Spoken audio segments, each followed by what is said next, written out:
and welcome to another episode of Dungeons, Dice and Dudes, where we take those three things, mix them together, and magic happens. We all went out last night. We did. Yeah, can you tell? Those voices are going to be extra.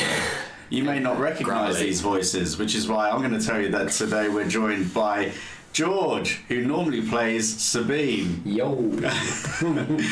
Danilo, who normally plays Quinn. Hello. And Sai, who normally plays Owain. Hello. No Rob today. He is ill. Not ill from inducing a lot of alcohol, but just ill. Just general ill.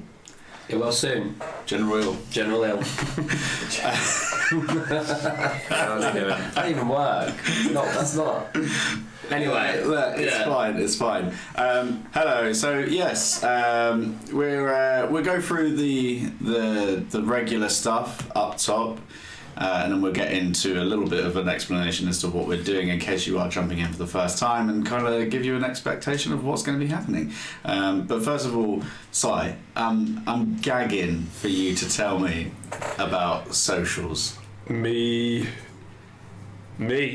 I'm just happy to give you the information, mate. I love me space. Space. So obviously, you listen to a podcast, right? And sometimes subscribing to the RSS feeds just isn't enough. So you want a few. Sometimes you want to use like a application. Is that Are like we a familiar? It's better than a website, but I don't think we've got time to get into it. Right. So there's a few that you can listen to us on, and those would be Spotify, Apple Podcasts, Google Podcasts, Overcast, Amazon Music, iHeartRadio, Castbox, Pocket Casts, Radio Public, and Stitcher. Wait, there's actually a list. Yeah, there's a I list. thought these were all made up. No, they're That's wow. all. Yeah. These are all. They're out there. They do exist. 3 years later. Here we go. Yeah, we're everywhere. So pick one at random. Maybe just on like a little dartboard, put a dart on there. That could be your... I'm going to stop talking. Dart, another word for a cigarette. Down under. Damn. Could you pass me a dart? Yeah, and going to guy outside and have a dart. You got a spear? Not for you, you cheap bastard. Nice. That was a bit. Oh, I thought you'd invite some mates over to Australia. Some great mates. Some great mates. Yeah, they're just having some cigarettes outside. Do you want to go join them? Oh, do you mean darts? Yeah. Thank you. I genuinely, I thought that was always improv, and you just made it up every time. Just made But up then the you same just- ones. Yeah, you just got on the ones that you would normally say. Wow. No, that's all. Those are all legit businesses. Hey, there's always growth. Anyway, also, I'll tell you what, I'll throw to George, and then it'll give you a little bit more time to think about the different social media platforms. Yeah, I think Go for that. tweet. George, Hello. you love video, don't you? Oh. And are you still riding high on like video being big, or? You know what? After VHS won over Betamax, I don't know what to think anymore. You know, next up, HD, DVD or Blu-ray. Who knows? Who knows what's going to go where, hey? But yeah, video's pretty big right now. It's popping. You gonna tell us about it, or? No, that's it. That's the bit. Of course. So we obviously live stream on Twitch. For those of you that are watching live now, hello. Give them a wave. We are back. Love that. Thank you so much. That's what I need to get to affiliate. I want to affiliate, yes I do. We sure do. But no, thank you if you are currently following, subscribing. I don't even know what you do on Twitch, but you're doing it, so thank you. If you are listening and would like to do it, then you can search for DDandD Pod on Twitch, and you can subscribe, follow, like there. Yeah. Additionally, if you can't watch us live, but you still want to watch the episodes in full, once this is out, in 2 weeks' time, I'll then put this onto YouTube, so you can search Dungeons, Dice and Dudes there to see us on YouTube, and you can watch us as a VOD instead of live, which is pretty handy. Mm-hmm.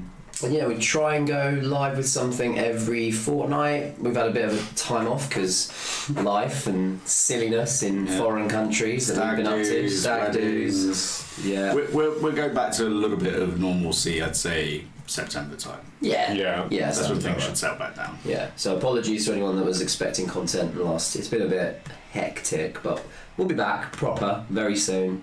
And we also have video elements on social media. I just sent a tweet. And that's one of the social medias we're on. Nice. Along with... We're on the tweet. We're on the Twitter. Along with Instagram and TikTok as well. Just did one of those. You gonna join Thread? I was thinking about it. I didn't want to bring it up now. Yeah. But we probably should, right? Let's just do it anyway. Fuck it, we'll do it. Because I feel like there's been at least 2 or 3 things that have popped up in my time on Twitter that have been like other platforms that just haven't actually taken off. But it's good to just be on there. Yeah, I'll do it right now. No, There you go. I'll do it right now. Live join. Live join. I'll do it. Hey, you came here to watch D&D? No, you didn't. You came to watch a man in his... Simon. Man, sign up for social media. 2-factor. It's got me again. Can you read out the T's and C's? I don't want to think of a memorable word. Now, for anybody that doesn't already follow us on Twitch, it would be greatly appreciated if you do. It would get us one step closer to affiliate, which makes editing for us in the back end a lot easier because the VODs will stay around a lot longer and we can do more with like little clip shows that George does conjure up like a saucy little wizard, mischievous. So yeah, that would be very much appreciated, and then just follow us on all the other platforms as well. Whilst Sai is downloading Thread, how about we chuck to? I've done it. He's done it. We're on Threads now. We're on Perfect. Threads. What can they search for? What's the username? DDandD pod. Amazing. Would you believe? There you go. Incredible. Now we are going to just quickly chuck to Danilo for just some semblance of like professionalism. Yeah, you can do. I'm too much, man. It might come out bitten off way too much than I can chew, but we'll find out why later on, I guess. For a discussion podcast, a D&D and TTRPG adjacent discussion podcast, where we take a single word or topic each week and discuss what it means with a different guest. You can go to thinkingcritically.co.uk or thinkcritDND on your socials to have a listen. All the lads have been on. Last episode was on production, something we lack. We lay out. Right, no. Let's do it. Let's do an episode of yours with all of us on it live together. Yeah. And we'll put you on blast. That's what we're doing now. That's it. This is now, I think, Crit. While I live thread it. Whoa! Is that what you do on Thread? I thought you weave. Nah, I meant that. They should call it that, though. I'm about to just weave. I'm weaving. I'm weaving right now. Weaving so hard. I'll see if there's any terms I need to familiarise. Thinkingcritically.co.uk. There's a cool pen. You want a pen? Not wearing my t-shirt today, but Cheeky little Oh, pen. damn, where's mine? you had it earlier. Oh, I think it's this one. Give me that pen. Bastard. Give me my shit. Thieving. Pen. Go on. Git. Fuck for that. My sort of naughty little secret. These are the times that I'm glad not many people know that we're here yet. These are Now the someone's danger going to years. record this. And then just Insert videos. We're done. Professionally. I'm just thinking of like this. Yeah, I really like Daniel's podcast. I don't listen to a lot of our stuff, but I do listen to some of his episodes. Thank you. If it tickles my fancy. You're funny. Very highbrow. There it That is. puts out. Done it again. Harry Maguire. So we also have a Patreon. There is very little upkeep done to it, but if you are looking for a way to financially support the podcast, as you currently cannot on Twitch, not really. Head on over there. There's a couple of different brackets. One will just get you just general support for the stream, and we appreciate you and the podcast. One will get you a shout out at the beginning or end of each session, and the third will actually enable you to be an NPC that we'll write in, which should soon be Download's problem. Easy Mode activated. And then as well as that, we are proudly ambassadors for Game Tea, a wonderful company based in the UK that makes luxury handcrafted items for geeks and gamers worldwide. So if you fancy yourself a t-shirt, I've got this one. This is their Warlock one. I really like it. I've gone for like an extra size up because it's a great lounge t-shirt. Looks very comfortable. It's so comfortable. They've got some magnificent dice. There you go. I think we've all got a chonk boy. No, Download's only got small ones. Jibs! I know I've got a big one. Oh, you do have it. Well, now I definitely feel missed out. It is my birthday next couple of weeks. Ooh. That's a bit. Ooh. There you go. Good. How you feeling? How's that? I feel like a man now. How's that feeling in the hand? I've grown up. Yeah. Yeah, and they do all sorts of other little bits and bobs. They've actually just released a couple of new t-shirts. Their new Flayer t-shirt is pretty damn Saw that earlier today. It looks fucking banging. that is not Game Tea. No, sorry, I got excited. Yeah. You had merch. Yeah. So, I love merch. Red eyes and so if any of the above stuff that we've mentioned tickles your fancy, then head on over and use discount code TheBriggsy. Yes, that's right, I'm that narcissistic. It's THEBRIGGSY for 5% off of your entire order. And we also, as Download pointed out, we have our own merch. We have a cup and we have a free quarter-length sleeve top. If we'll post a picture on the socials of it being worn and modelled, and if that's your cup of tea and you think, hey, I really like you guys, I'd want that, then let us know and maybe we'll make it.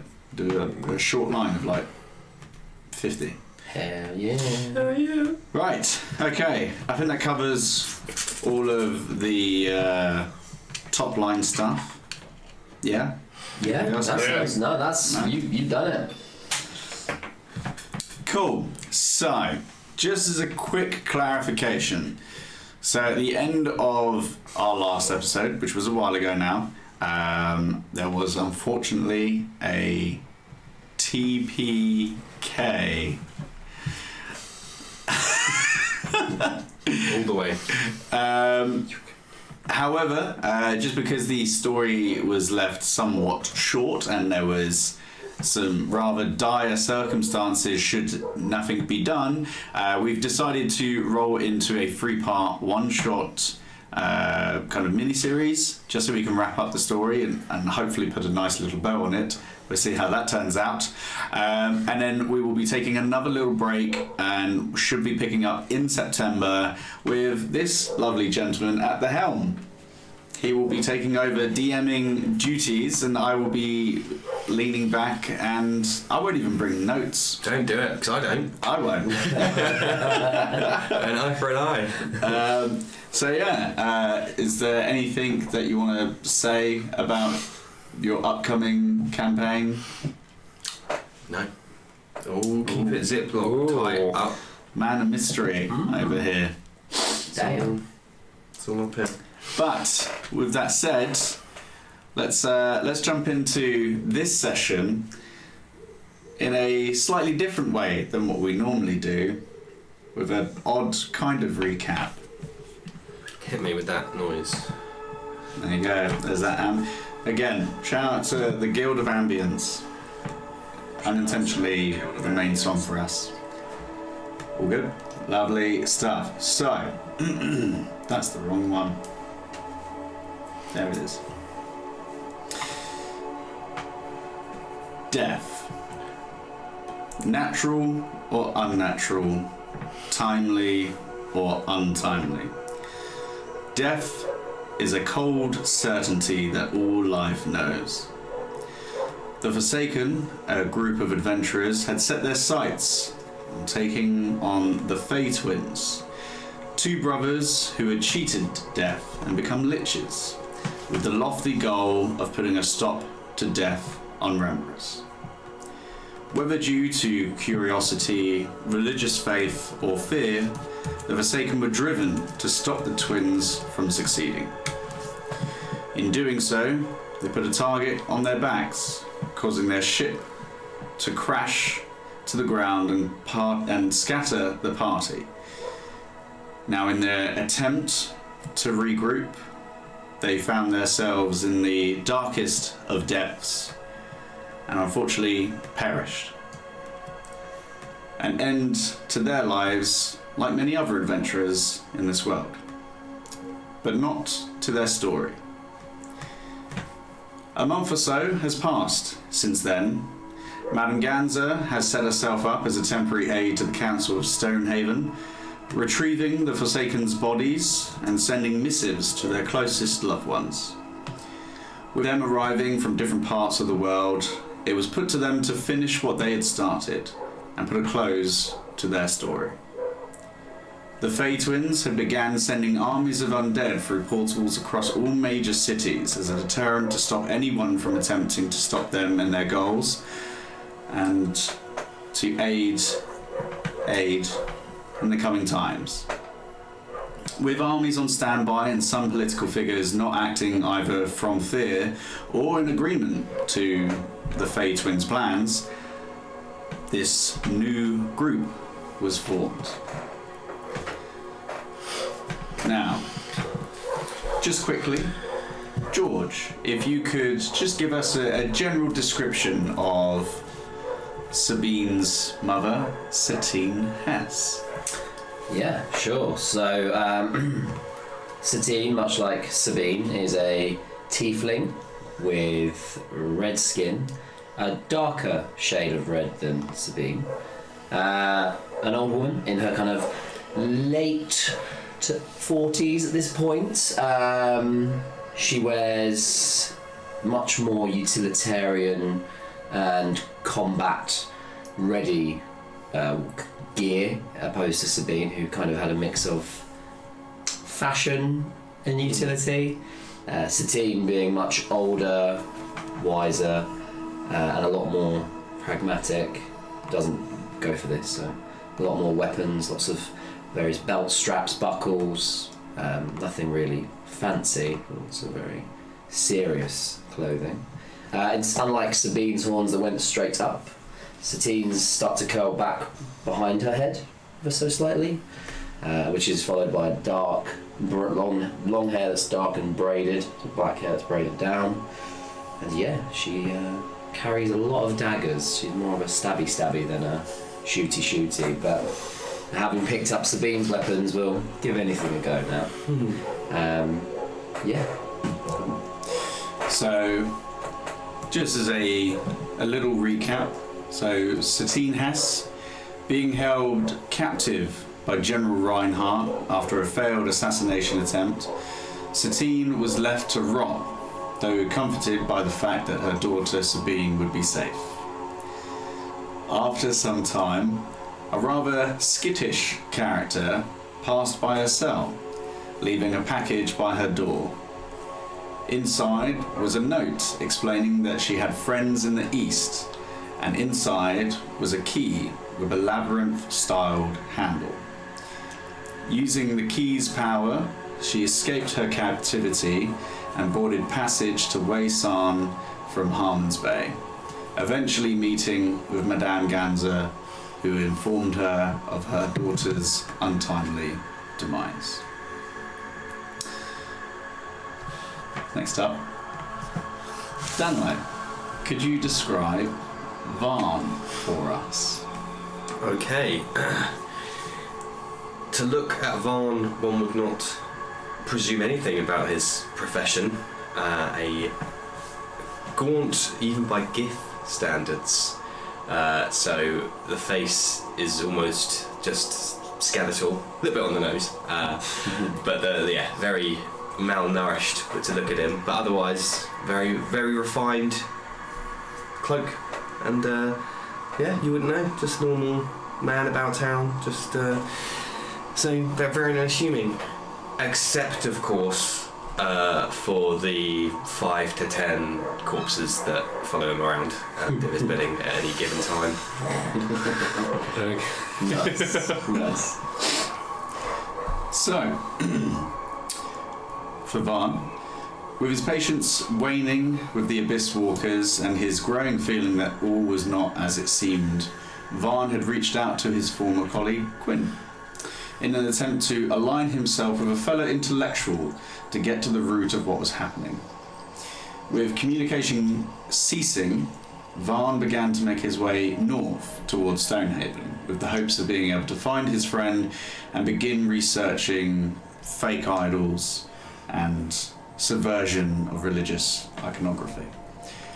On his way, he encountered a militia of sorts in the Hunch Forest, who'd been sent to find a group of adventurers known as the Forsaken, one of which being Quinn. They found their final resting place at the feet of a giant undead creature, and after a fever-pitched battle and plenty of loss of life, possibly to Varn's satisfaction, they slew the creature and were able to recover their bodies, or what was left of them.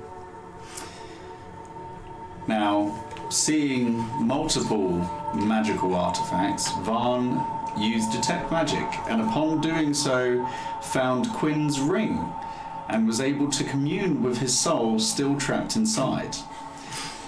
After being given a debrief, Varn continued north, banding together with Madame Ganza and the Council of Stonehaven to form a group that would take out the Fey Twins before they could enact their plan.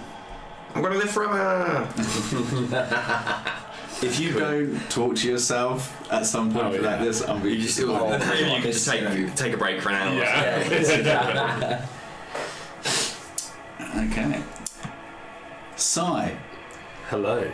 could you describe Sayri? Sayri. There you That's go. right. 50-50.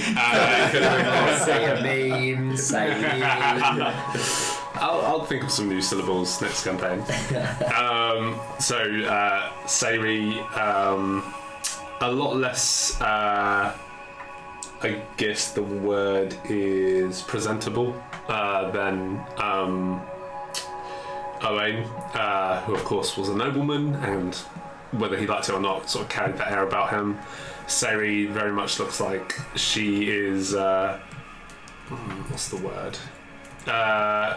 She wears very well-worn scale armour that almost looks handmade to a certain degree, and underneath that is like a standard battle tunic and leggings. Carries with her a very ornate-looking sword. It's probably the most fancy thing she has on her body. She appears human, but like incredibly pale white skin and jet black hair, just put up into a little utilitarian bun. And then like completely just dressed in black, but you can make out, like I said, as per like handmade armor. It gives off the appearance of scale mail, and perhaps even if you look a bit closer, could be actually made of something that once was alive. But littered throughout are sheens of course, teal and silver. She also has a very big shield. Before I forget. We've got 2 certified muscle mummies now on the party. Yes. I didn't think about this, but yeah, I was just like, oh yeah, Sai's a girl as well now. It's the first time playing a female character. Boom. Yeah. There we go. Enjoy. Just more scared of doing the voice than anything. I can't hit those octaves. No. It'd be a poor show after a night out. Sorry. Just channel, what's her name? Rhea Ripley. She's Australian. Well, you do what you want. You're Australian. Be Australian. Get some darts in. Oh, what are you doing? I'm trying to smoke my dart.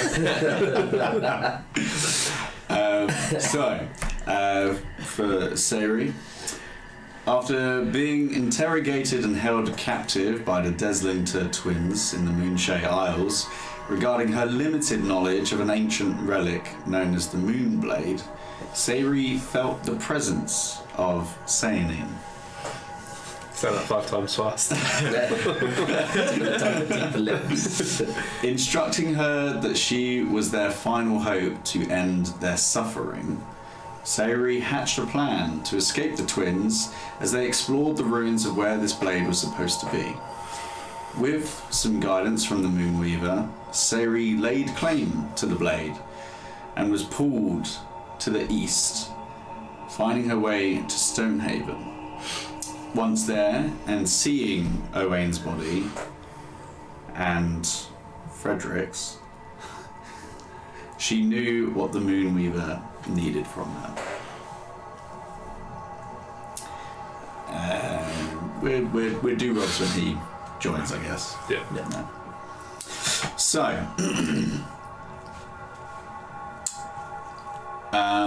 entirely up to you lot if you want to have a little bit of time before we start heading over to Dunmire and getting into things. If you want like a little bit of time to just kind of feel each other out, we can do that if you want to, or we can just jump straight into the meat and potatoes. I've got stuff for both. We could get maybe Get a couple of jars in. Yeah, get some time to RP. Okay. Figure out each other.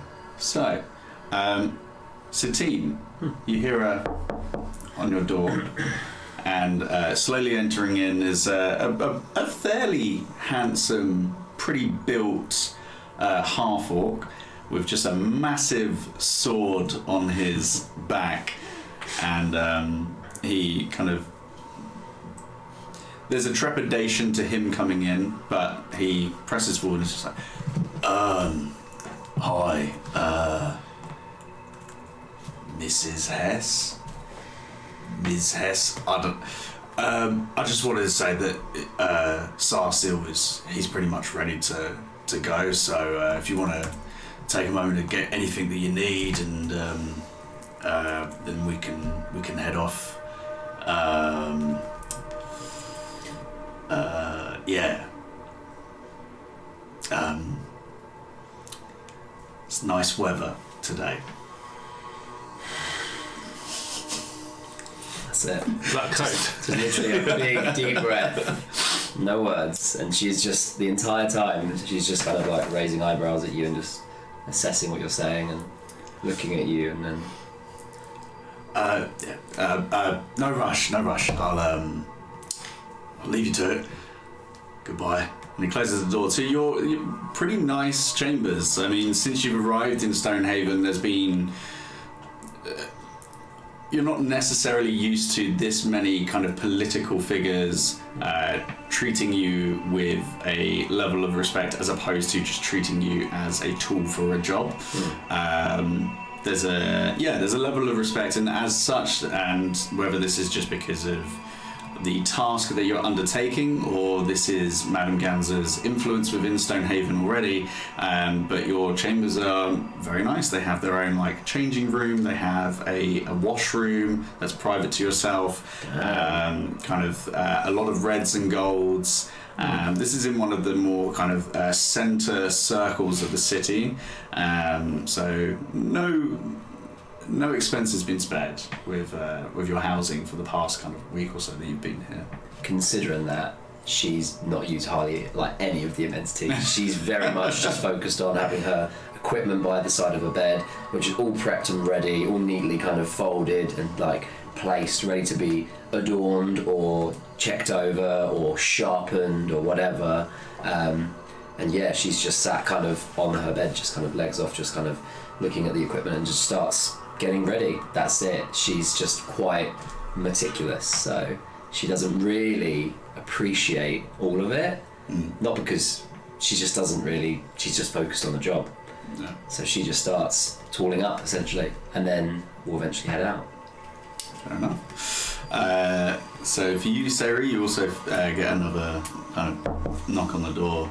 This time this again rather tall, attractive-looking half-orc kind of enters in. Yeah, not too much longer. We should be heading out pretty soon.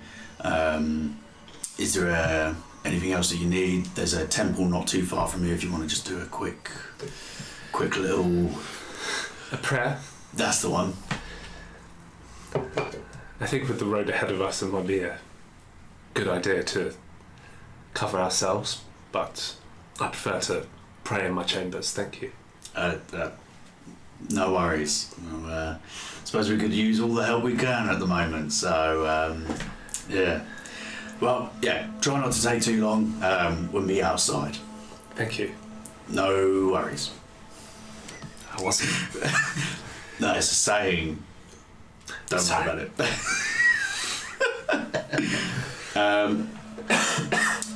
it. Similar situation with your room. Private washroom, bed chambers. You haven't had as long to enjoy your time here. You've only been here for a couple of days. Yeah. But still, the travel that you've done, this is a welcome. Oh yeah. Change. Yeah. I wouldn't say completely opposite from what George was saying about Satine, but stuff is littered amongst the room, but not in a way that's untidy. It's just very much unpacked, made herself comfortable. Yeah.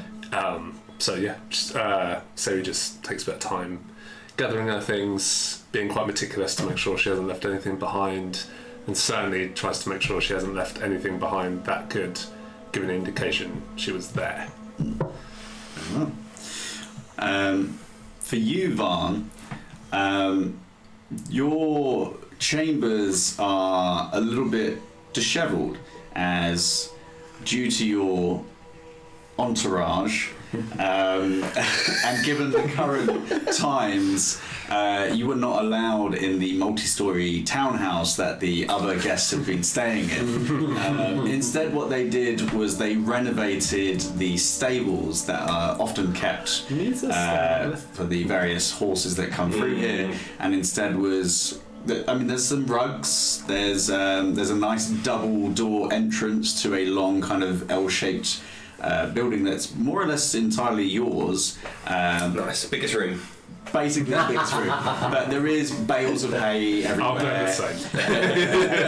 There's kind of mismatched furniture that's just been brought in to try and give you some place to work, and your various undead. How many do you have with you at this current time? At the moment, we'll go with all of them because it's funnier that way. 5, 6, 7, 8. Okay. A mixed. So your collection. various undead creatures are all just like It's an absolute crew.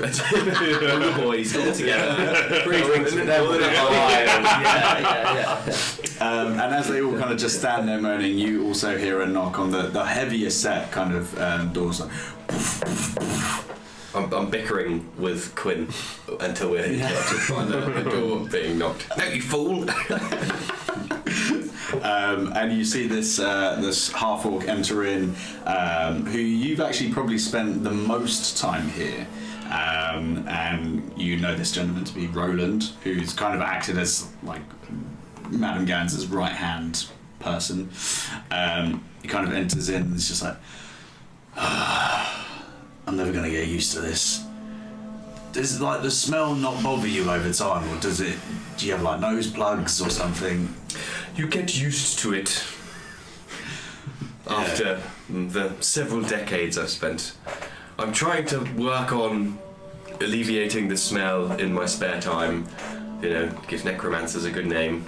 You're going to have a hard time with that for the near future. I'm hoping these actions over the next few days might go some way to doing such a thing. Here's hoping.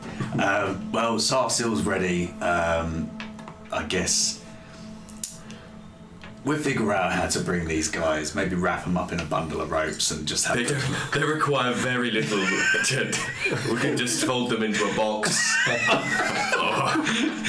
Yeah, it's quite alright. They don't mind. Look,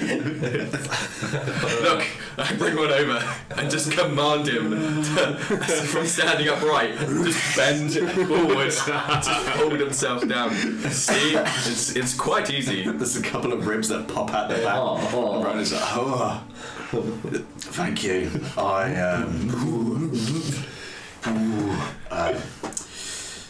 Invaluable. Thank you. I really appreciate that display. Well, when you're ready, just give us a shout. We'll be outside. Kind of wanders back out again, making sure to close the door behind him. Check it now.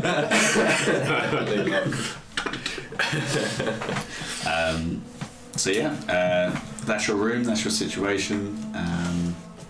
I will say that if there is any kind of material components that you need, most of which are accessible, some of the more expensive ones, if you've got any, I'd say just give me a either an investigation check for you to just find somewhere that has it, in the stables, in Stonehaven, or a charisma check for persuasion to see if you can talk your way to the. Okay, investigation is slightly better.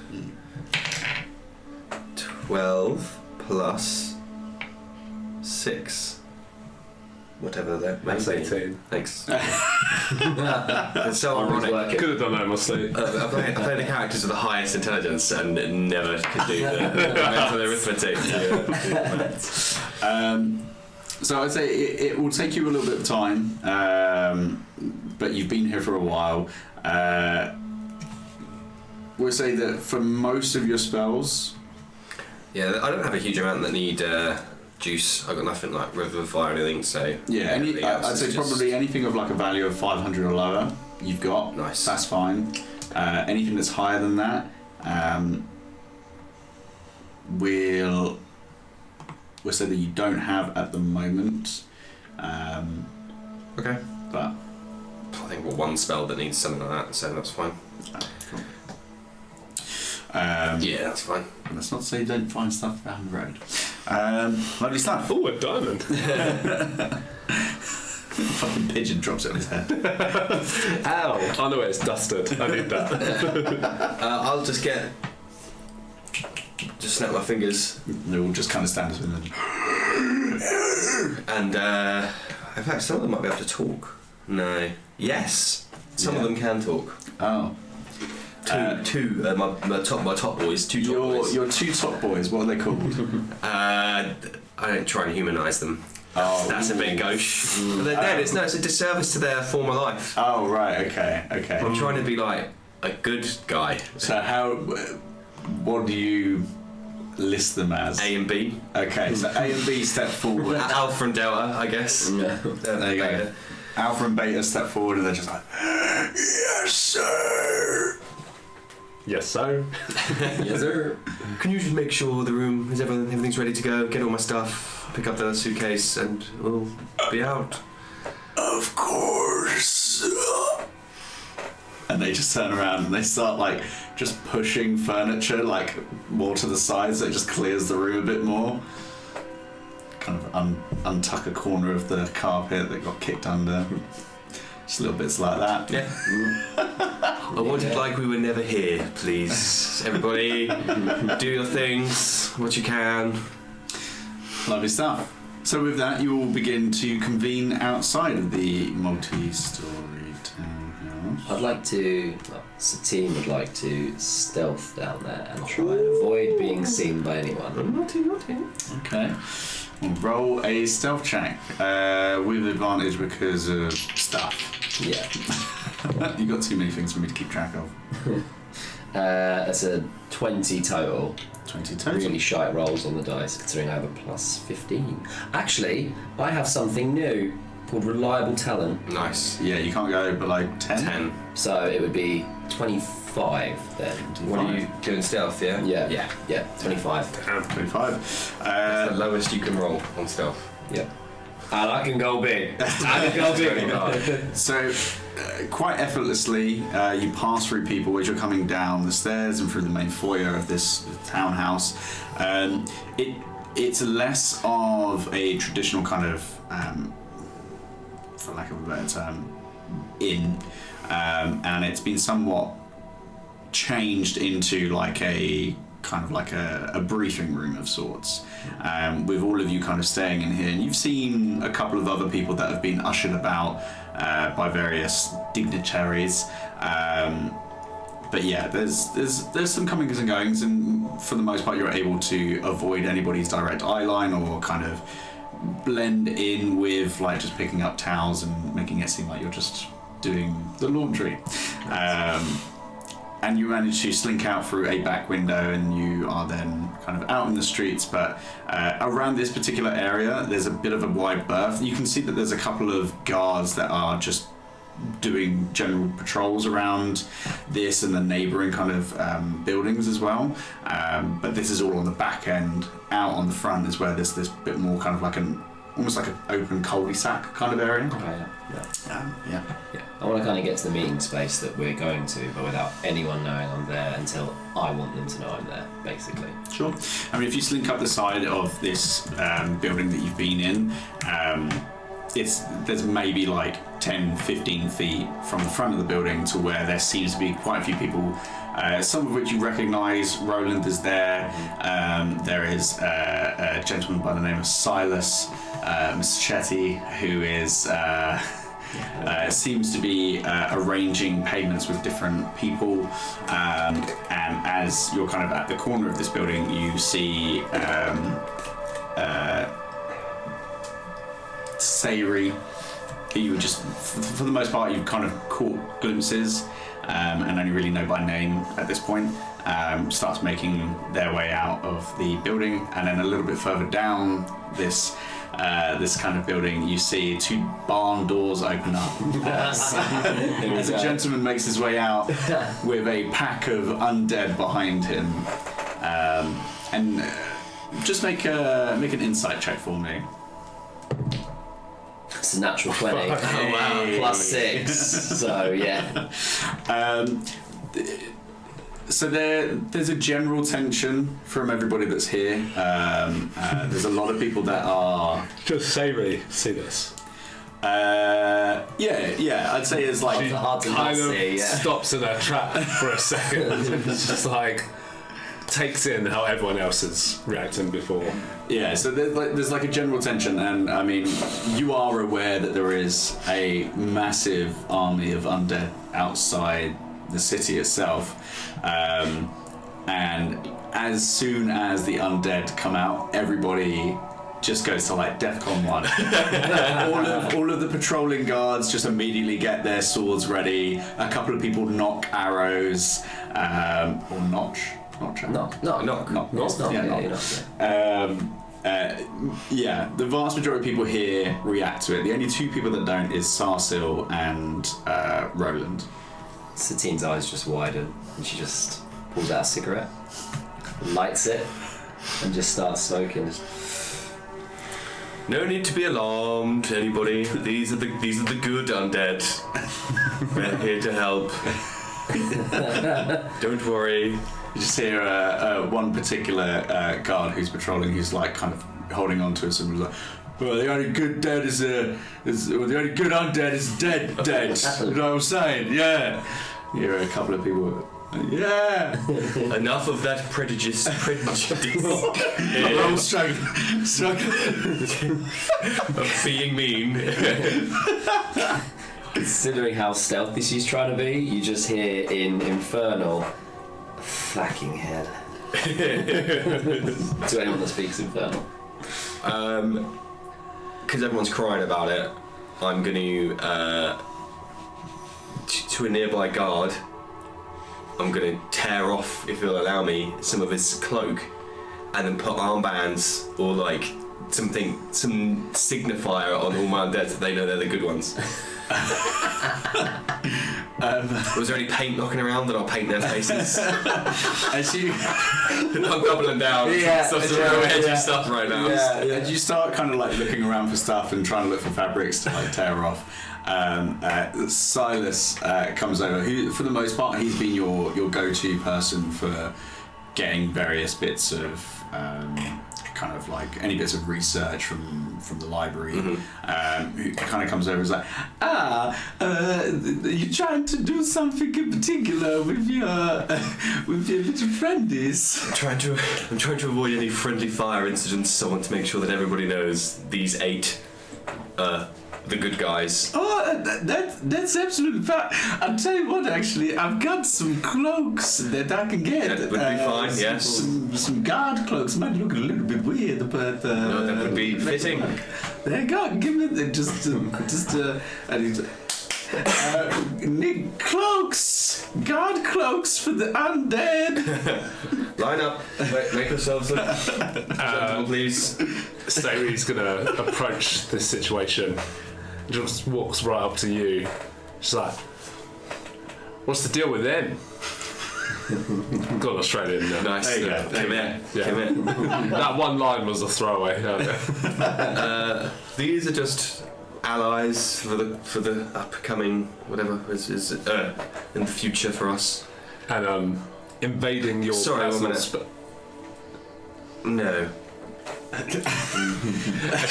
just kind of it's just like just looks around, but then like invading your personal space is just sort of like looking over at them. Just like, so what's the deal? Why travelling with a group of undead? They're our allies. They're here they assist me in whatever it is I wish to do. What is it that you wish to do? Save the world? Is that not why we're all here? Have we met? We have met, haven't we? Have we met? Have we met? I can't believe you walked into that. Nice. As you've not been here that long, you've only really seen these lot as you've been like led to your chambers, and they've been as like part of a meeting. But he wasn't. Oh, okay, yeah, because he wasn't in the townhouse, right? No, he was in the bar. We've not had formal introductions then. No. The most that it would have been is for you two, because you've been here the longest, is like, oh, this is Varn, he's going to be joining you. And then that's kind of it. And then he's been whisked away to do some research. But I've also met Roland before. Yes. Oh, okay. Yeah. So you one of Roland's boys then? No, I'm more of an independent agent at the moment. I've come to find out the whereabouts of one of my friends. He's in this ring now. I think we might be working on the same case, so excuse me. Bit skittish coming to a new town and seeing a man walk around with a gaggle of undead. It's a pity. It's a burden that I have to bear for a greater cause. Rather you than me. You'll be thankful for them soon enough. Doubt it. Whilst they're chatting, can I get up to the group whilst they're speaking without them seeing me? What is everybody's passive perception? If it is not 25, you are fine. The only person that reacts to you approaching is Sarsil, who is a gentleman that, for the most part, is a very ostentatious, like multiple rings on his fingers, long silver robes that kind of have like an exaggerated collar, kind of spiked, slicked back grey hair, but ever so slight reptilian eyes, and kind of slightly pointed fingernails. He's the only one that kind of like glances in your direction but doesn't really acknowledge it. As I notice him, I just kind of nod, but then walk to these lot whilst you're chatting, and then you just hear from behind you just the sound of just like burning cigarette. My boys. So we are to work together. I know your face. I do not know you. I might go back to British actually. Jesus Christ. Whatever you're most comfortable with, Simon. Yeah, it's difficult. Just be Simon. Speak you. Say Reed. Say It's in me now. Yeah, Say less. it's Say in the room with us now. The master of the polar bears! Oh, Jesus. Oh, I did Oh, not, right. Yeah, sorry, we're back. We've gone back. Yeah. I did not mean to alarm you. Please don't make a habit of continuing to sneak up on me like that. It's kind of what I do. She's very skittish. And she, like, Satina's just blasé to whatever the fuck is going on behind him. Yeah. It's like, It's a pleasure to meet you. hello, I am Satina. You are? Hand out. Do not leave me fucking hanging. My hands are really sweaty right now. You don't have to shake. You have to shake my hand physically. Well, RP, my handshake. Why are you not touching hands? Why is my hand so wet now? I am sitting. You are. I'm Sayri of the Savory. Moonshay Isles. Sure. Okay. I've not heard of those. Not many people have, and we are quite private about it usually. I shan't be mentioning it again. Keep your secrets. Say less. We move. So, this is what the end of the world looks like. And this is what fixes it. At this point, Roland comes over and is like, well, fucking hell, it's not the end of the world, but I suppose it might be. I think we should see it from here. You mean his Wait, what? entourage? Yes. Oh, I thought I was flying low. Just a drawstring. That's it.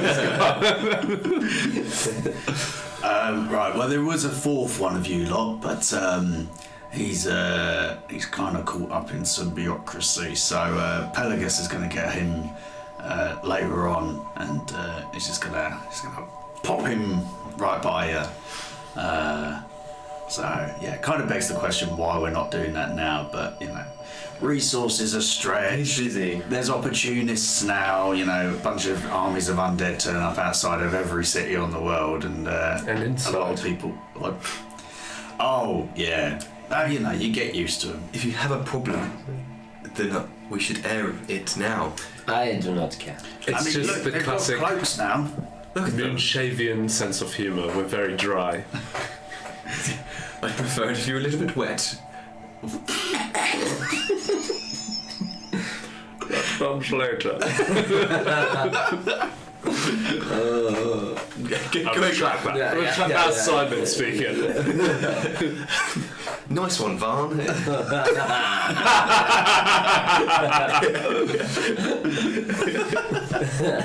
There we go. There is a fourth.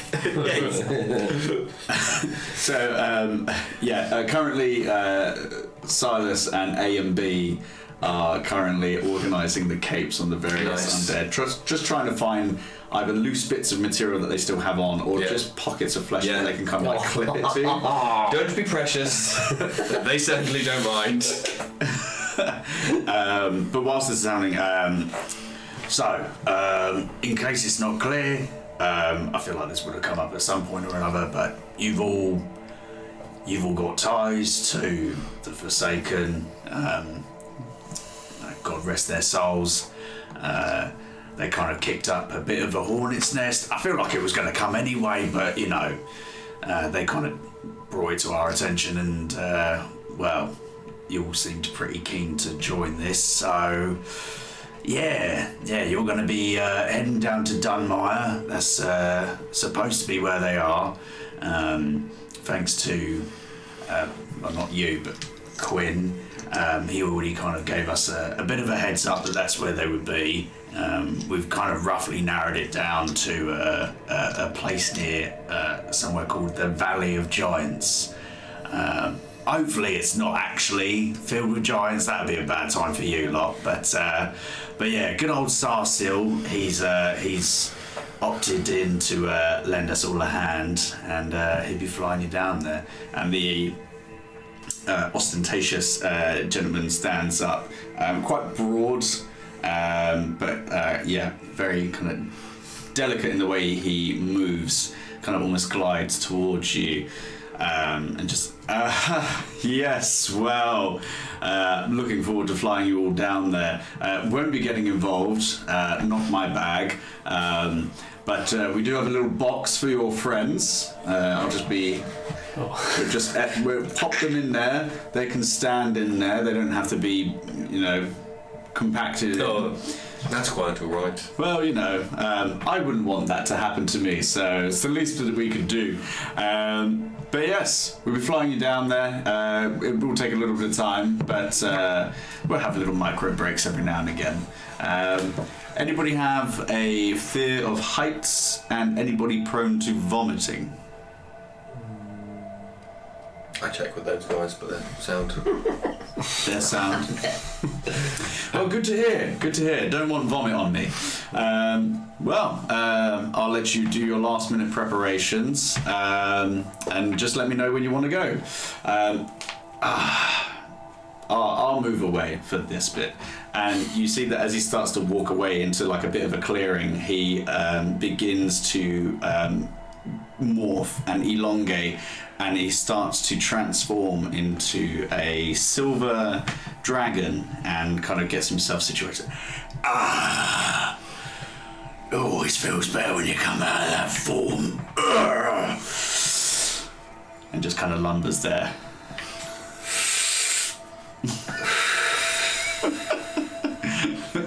He just blows out smoke. No respect. You're Respect.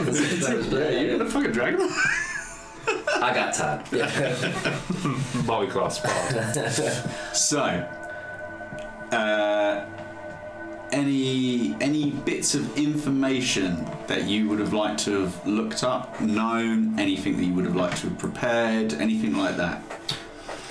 Actually, I'll speak to the two new companions. Roland has just informed us that we all had a stake in the game of the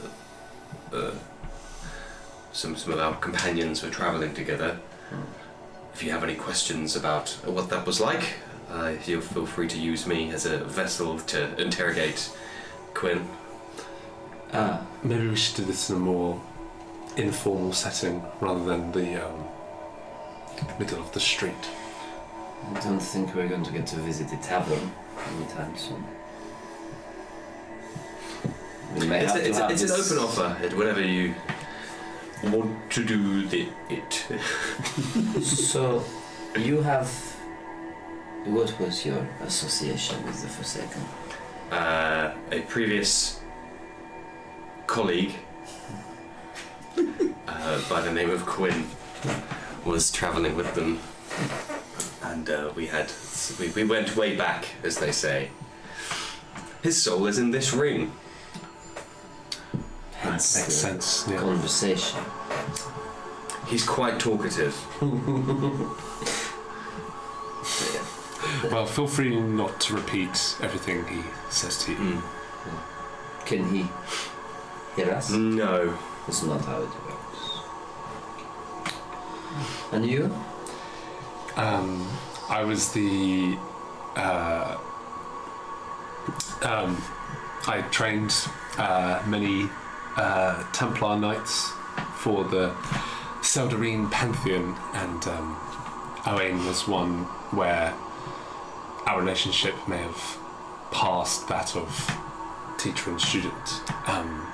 Last time I saw him was during a Moonshavian, sorry to bring it up, festival of moonlight, to where I abandoned the church, and in doing so I abandoned him, and I've been on the run since without any contact. I feel like it's my duty to make sure his death wasn't in vain,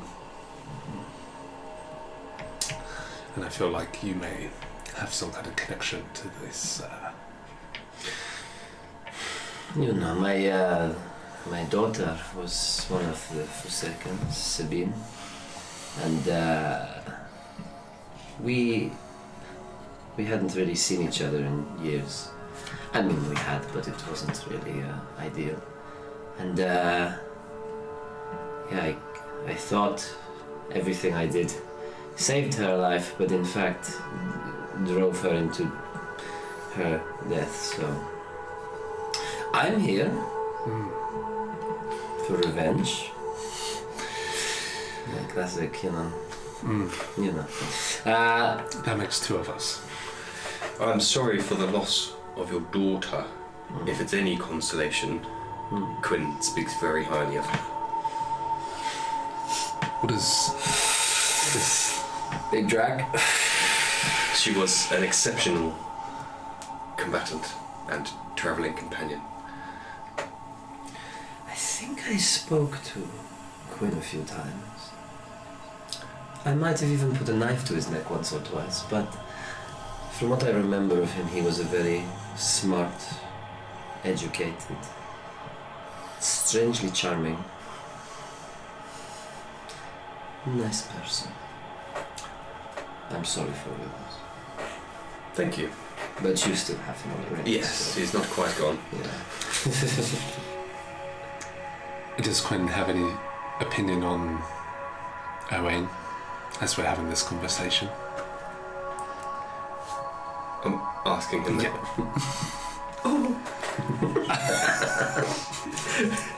He did what? He says, despite some ideological differences, I don't ask what they are. He was very much a religious type, shall we say, on the surface. That they eventually grew close enough to consider each other friends, and in fact, he risked his life to save Owain. So very noble. Thank you, Quinn. If that's how it works. I'll send on your regards. Thank you. So, we talk about revenge. What is the plan? Because I know what I do it well. I don't know what you do. I have a few thoughts about what you do. Looks at your hoard. They're dapper as fuck now. All cloaks are on. They're actually in like almost like a 2-3-3 formation. Nice. Yeah, just all stood to attention. Some of their jaws are like hanging off a little, but you know, they're looking pretty good. A and B at the front. A and B. Oh yeah, of course. Yes, yeah. They've got like A and B have got weapons. They've got Oh, bow shit. and arrow and like a sword and Okay. stuff. Yeah. And the rest, some of the skeletons do, but the rest are pretty much just like Shambles. yeah. But A and B are they're Top boys. my boys. They get shit done. Your lieutenants. Yeah. What is it you do? I spent a lot of time as a knight of the Seldarine Pantheon. However, my beliefs probably weren't as strong as the people that I shared accommodation with, but it was a home and a shelter for many years, and they allowed me to share my gifts with many of the students, including Owain. So I'm grateful for that, but my expertise in life has, for better or for worse, revolved around survival and combat. The chance to be gifted and to learn healing abilities through religious texts and tomes has been a blessing to me, but maybe not one of devotion after abandoning the church. I still carry the symbol of the Pantheon with me, with no preference of the three deities, but my religious days are further behind me than they are in front of me. A means to an end, if you will. Apart from your friends. You? Well, in terms of my profession, shall we say? Sure. I have specialised in one of the many arcane schools, but specifically necromancy. But, however, I want to now a mission, having left a previous life, to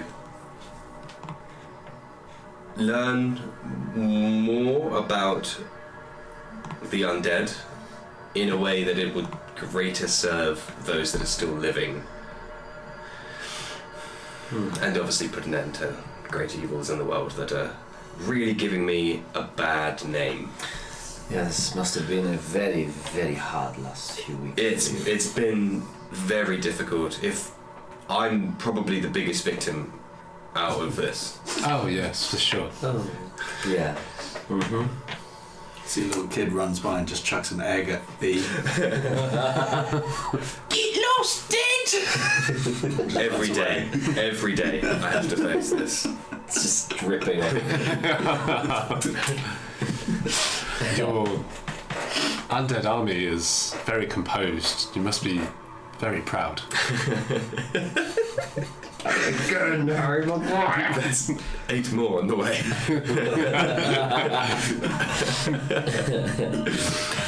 No, it's with a great amount of talent and learning that enables me to have such a command over the undead.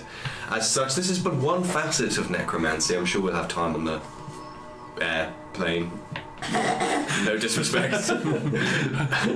to communicate more, but I see them and I see it as a tool, as you would see any school of magic. I can understand that. If you need any jars opened, they're good at that as well. I'll think about it.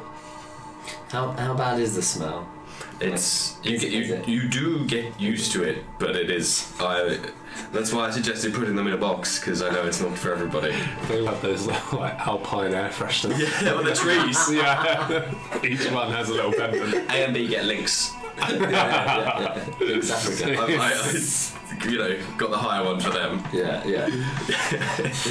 All I'm just clinking is just bottles of cologne. You're like a club toilet guy. Yeah. Got some lollipops in there, some chewing gum, and they're all just chewing in unison.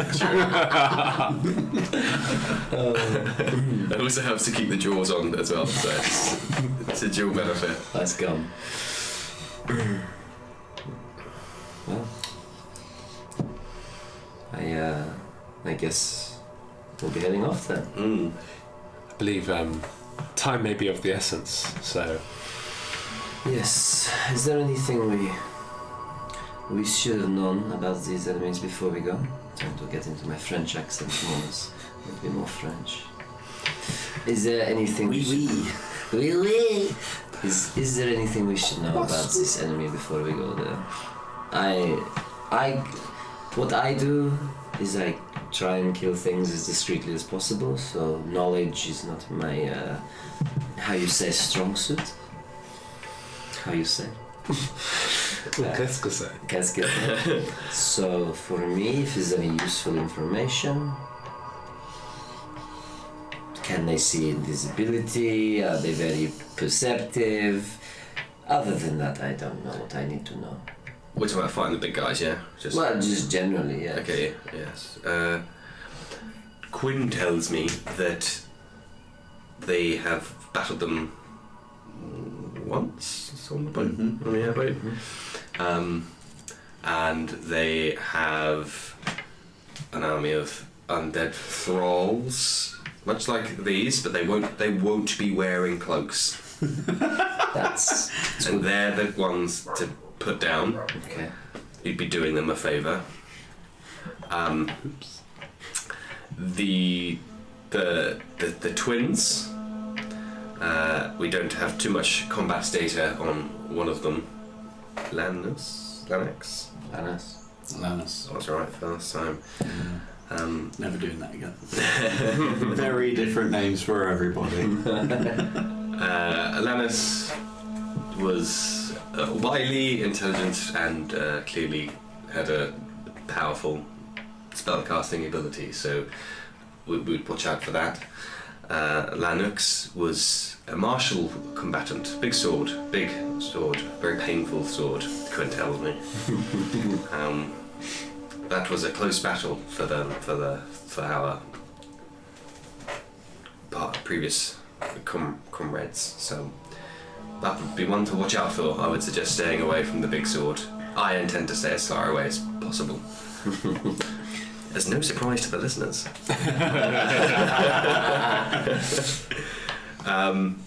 They have several tricks up their sleeves, be it darkness or big attacks that affect multiple enemies, so perhaps we should stand not too close to each other. I will be in the shadows, don't worry. I get the sense you're used to working alone. Yes. This is unusual for me. I guess we'll have to make it work with fate of the world in our hands. I'm more worried about revenge for our fallen than the world, personally. I do not care what really happens, but if I can get some kind of peace, that is what I look for. Sorry, I always bring the mood down in conversations.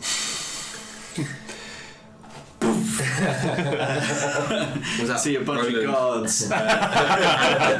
He was flying though. He was. A bunch of guards dropped down a crate that's had like holes put into it. And Don't need the holes.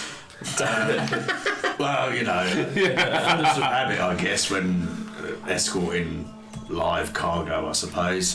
But that should fit all of them in there. We've got you some coats because, you know, flying on the back of a dragon might get a little bit nippy. And managed to scrounge up these, and he presents like almost like a little milk carton like carrier thing, but it's just got the potions. I'm just going to hand that over to you. Right, well, I mean, you probably should get going, I suppose. Might take a few days to get down there of non-stop flying. But Sarsil said he can handle it, so it should be fine.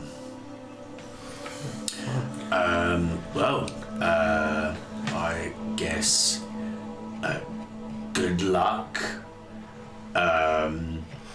Try not to think too much about what happen if you don't succeed. Just push that to the back of your mind, really, because otherwise you'll get stage fright, and nobody wants that.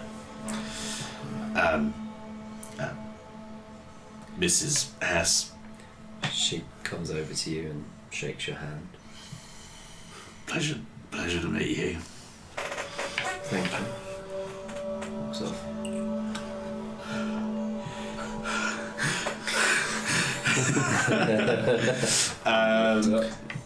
But yeah, you slowly usher your undead into the crate. Head count as they go in. Everyone put your hand up. This is real mama bear. Pair up after the pair up, baby. hold hands. They all have red backpacks. Going on holiday. 1, 2, yes, in you go. Knock the door. They'll be fine.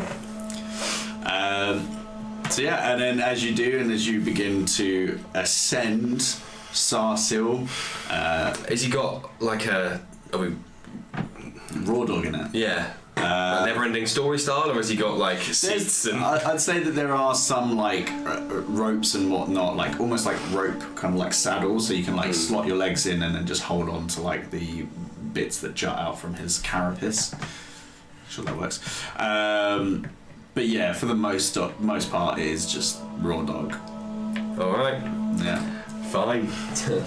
Satine's gonna tie herself to it as well, so Yeah. she's just gonna get some rope and just make that work. It's just like extra buckled in. She's got this feeling about being on aircraft and then falling off of it to her death, so she's want to get ahead of that one.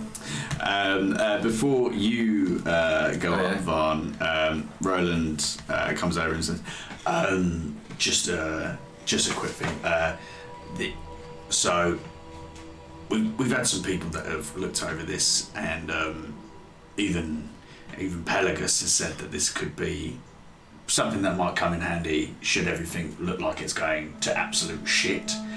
And So just bear that in mind. And he hands you a deck of cards. Oh shit! There you go. I don't play poker. It's not really. Let's say for example that you could have a 1 in 20 chance of saving yourself. So maybe just keep it on you. I'm finding it hard to hear because Quinn is screaming in my ear right now, but we'll take the deck. Despite his best wishes. Protest. Yeah. Don't you fucking do it! Hey, look at it this way. He's in a ring. So, what does that say about I'm in charge. his judgment? I take charge. Leave the standing orders. But yeah, Never understand. just a lot rides on you lot. So any advantage you could take, really. Thank you. That's all right. If I may offer a word of advice, if there's anything you wish to say to anyone, you should do it before we leave. Oh, right, yeah. No, it's just I kind of had a little thing for her daughters. That's kind of weird. Oh, yeah, I'd rather not I misread the room. Apologies. Yeah, no. I mean, don't get me wrong. You know, she's a bit of a cougar, that one, but probably not the right time. Can I hear this? Make a perception check. 16. 16. Fucking bad roll. Because otherwise you'd be fucked. Wait, what's your reliable talent thing? Yeah, so it's anything that you've got proficiency 21. in, isn't it? Sorry, yeah. Yeah. Because I've got perception 11 plus 11, so minimum 10. It's 21. Yeah. So he's got his like back slightly turned, and he's like they're having a private conversation, but it's not like the dawn breaks at midnight. Like it's still loud enough that you can kind of hear. Yeah. She kind of just smirks about it. It's not a problem. She's heard it before. She is hot, so. But he, as you begin to ascend, he takes a step back, and as you are rising and you kind of like swing your leg over and you kind of look over, you can see that there are about 30 or so guards, militia, and then beyond that there's a crowd that's slowly gathered of about couple of hundred people, and Roland and Silas, they're all kind of standing like,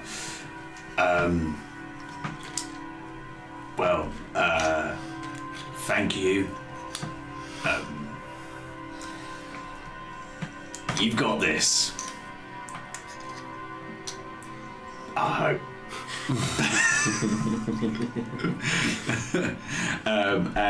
What's everybody's passive perception? 13. 21. You see from like almost like a kind of a balcony on the top floor of the townhouse that you were staying in, a very beautiful woman with long flowing blonde hair, kind of slightly pointed ears, and just kind of standing by the edge of a window and just kind of like waving you off. Do I know who she is? You would be familiar with her. That is Madame Gander. Because we've had a history, me and Madame Gander. Yeah, you would be familiar of her from just Luxon in general. I'll just give her a very practical way, just to look, don't fuck about. And the crowd begins to cheer somewhat as Starseal's like, right, let's get this show on the road. And his massive wingspan starts to like go up, and you can hear like some people start to go, oh Jesus, and some people kind of recoil a little bit, as you know, dragons aren't super familiar or a familiar sight within most cities. But he starts to fly up, and his massive claws latch onto the smallish crate containing your undead, and the cheers slowly begin to decrease in volume as you are rather quickly swept off into the sky, past the cloud cover, and off towards Dunmire. As we're taking off, you Yes. said about undead hordes outside of cities. Yes. So as you begin to take off from Stonehaven being a city that for the most part is like kind of like separated into concentric circles, and the closer to the centre, the kind of the richer it is, and you can see just as you're taking off, kind of toward the back end of the city, which would be on the northern side. There is like an old castle, but outside of the city, the last wall, there are hundreds of thousands of undead, just all in like block formation, kind of covering the expanse between the last city wall and the kind of the edge of where the Hange Forest kind of leads up to Stonehaven. Yeah, probably somewhere in the region of like 200,000. That's a lot. Any of you speak Infernal? That's a lot. I don't think I... No. Yes. You just hear fuck quite loudly at this site. There is quite a few. 8 isn't so bad anymore, is it? No, it's quite tame actually. This is bad. This is very bad. Bad, yes. Don't worry. Undead are my specialty. His too. I think we have some knowledge to exchange at some point. I'd love to. As you say in the howling winds. Yeah. That's a good idea! Just upset into the dragon. You have to walk the way down the spine to get to it. Yeah. Sorry. Yeah, The belt sign is still on, so you can't get out of your seat. I'd say that there's enough rope that you can kind of like pull your way down and slide down, and then come back up if you want to. Maybe we save that conversation for when we land. Or we just had it. Yeah. Well, he is an adult silver dragon, so he is quite large, and it's weird because there are portions of his back where it is level enough and there's kind of less motion that you can kind of stand and kind of like look over, like holding on to the rope. But over the next few days or so, there are moments where he does touch down just to get out of his dragon form, and it does give you time to kind of chat and debrief and discuss tactics and whatever you may need to do, prayer, whatever. But yeah, so if there's anything over the next few days that you guys want to do, any kind of prep that you want, let me know. So on one of our stops, Ready to pop. on one of our stops, I think it's probably worthwhile talking tactics. Something I do is I go ahead and I try and inflict as much damage as possible before the enemy knows. That's my thing. I've killed whole garrisons of men this way. It's no problem. But where we're coming up against such a formidable foe, something I was given from Sabine's items, was some sending stones. So it may be worthwhile me having one, and perhaps either of you or our other companion when he joins having the other. It does not faze me who has it on the other end, but it might be useful. Unless you can do long distance communication in another way. No, that's always Perhaps useful you can. to have the sending stones. Would you like the other one? Sure. There you go. Easy. Put it in my cologne bag.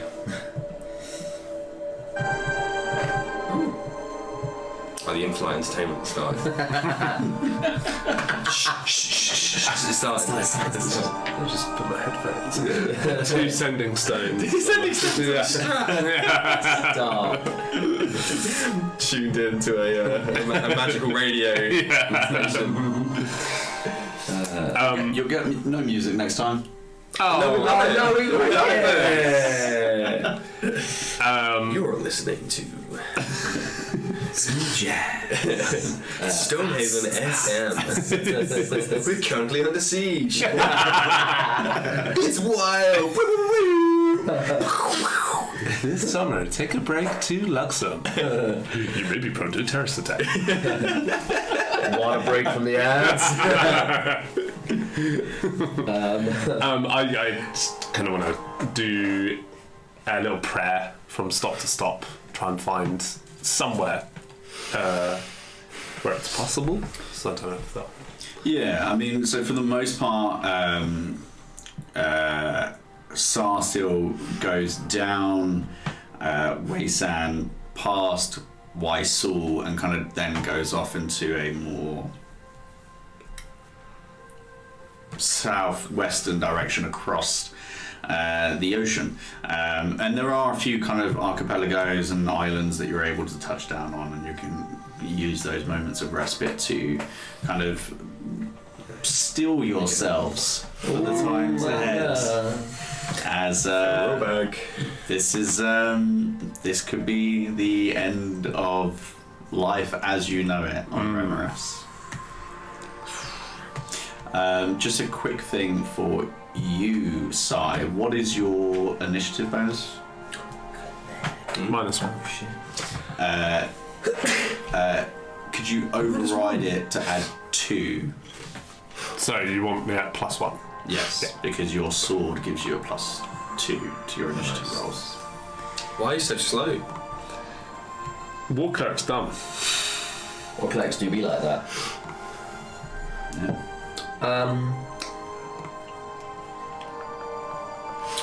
So, excuse me. We're going there to kill these two. I believe so. That's yes. it. That's all we're doing.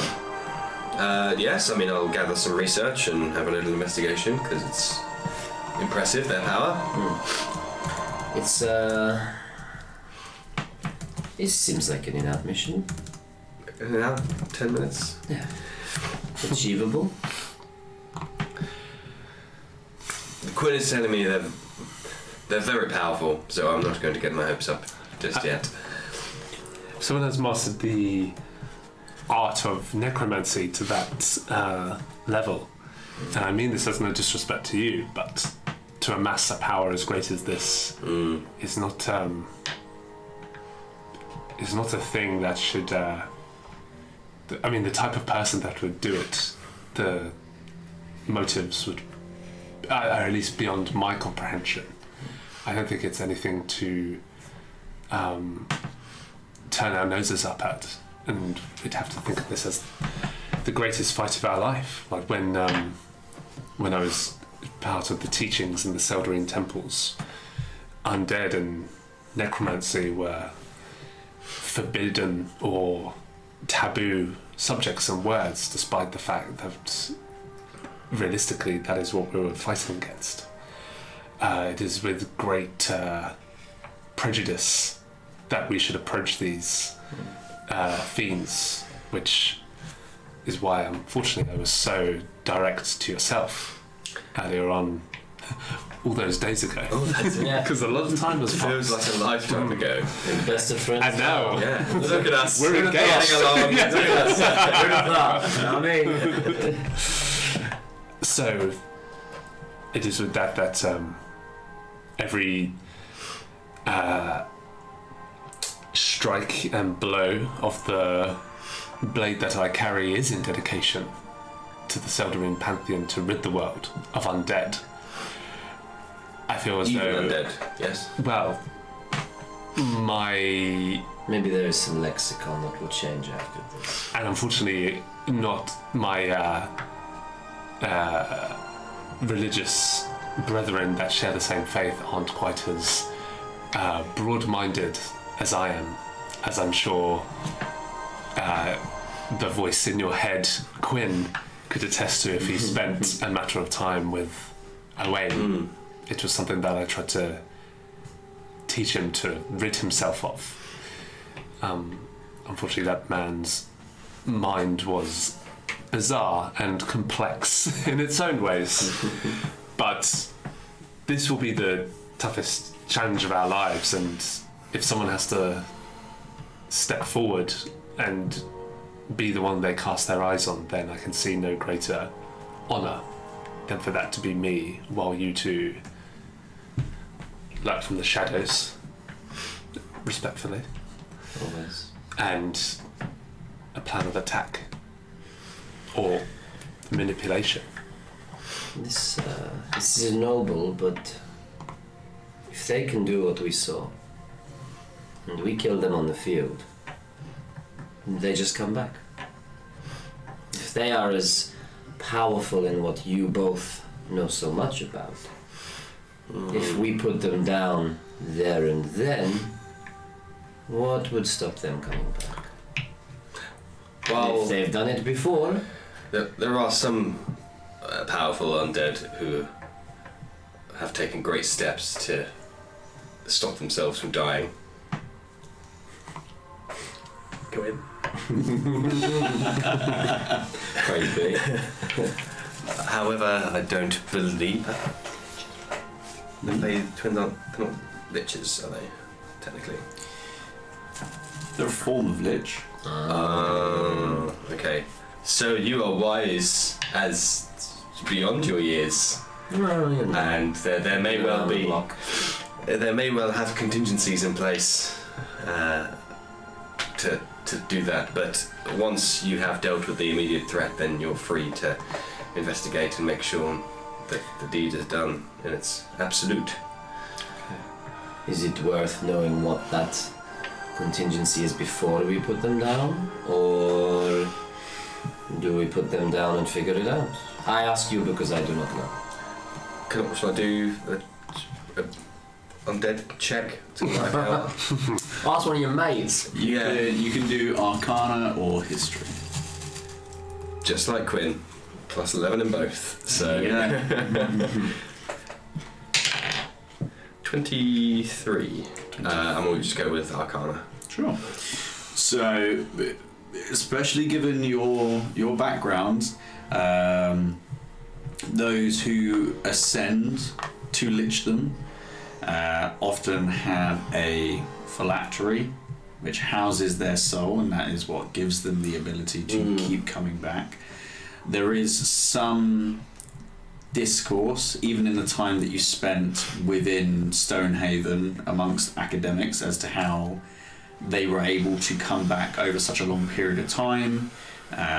With Quinn's help, there is the mention of kind of religious connotations with their slight celestial nature. That makes sense as well with the cult. So Yes. the default to assume that they have some sort of source that's housing their soul seems to be the safest bet. Okay, cool. Thank you.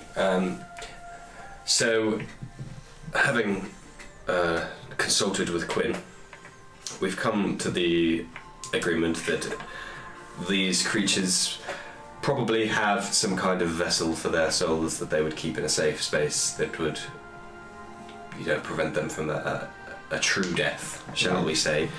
Not too dissimilar to the form Quinn finds himself in now, funnily enough. So we would need to find out and destroy that. However, there is a complication to this. A religious aspect that we shouldn't overlook. In fact, something I was investigating myself before coming here. We speculate that the zealotry of some of their cultists and people who believe in them and what they're trying to do are giving them extra power that enable them this undeath, life after death that continues. It is a religious fervour that powers them. But having said that, should we kill them, then I guess their followers would probably not want to follow them anymore, and that we would be cutting them off at the source, I would like to think. But there may well be work to do afterwards in the form of killing a bunch of crazed zealots. Is that okay? I mean, you said earlier you killed a bunch of guards, so I think Yes, always. are you fine with that? I have no qualms. Excellent. Especially if they brought this group back. Indeed. So If it's like something questionable, it's okay. But this is beyond question as to their intentions, what they want. yes.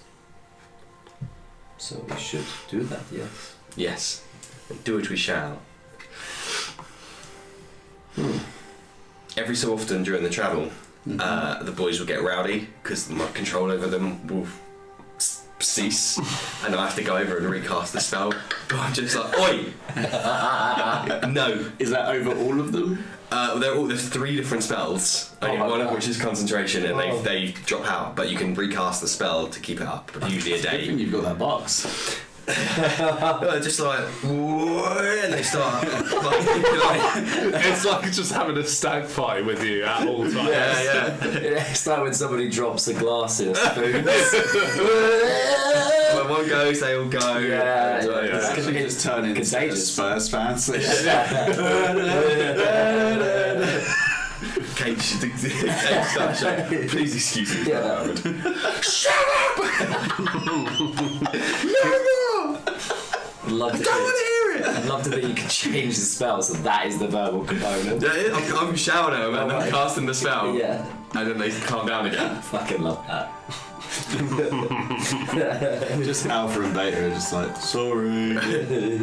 You two should know that. We've told them. Yeah. You're the best of them. Yeah. I'm disappointed Yeah. in you two, Not actually. upset. Just come on, keep it together. And then you can go. Sorry, apologies for that. So they're not entirely under your... Well, now they are. Just for a certain period of time.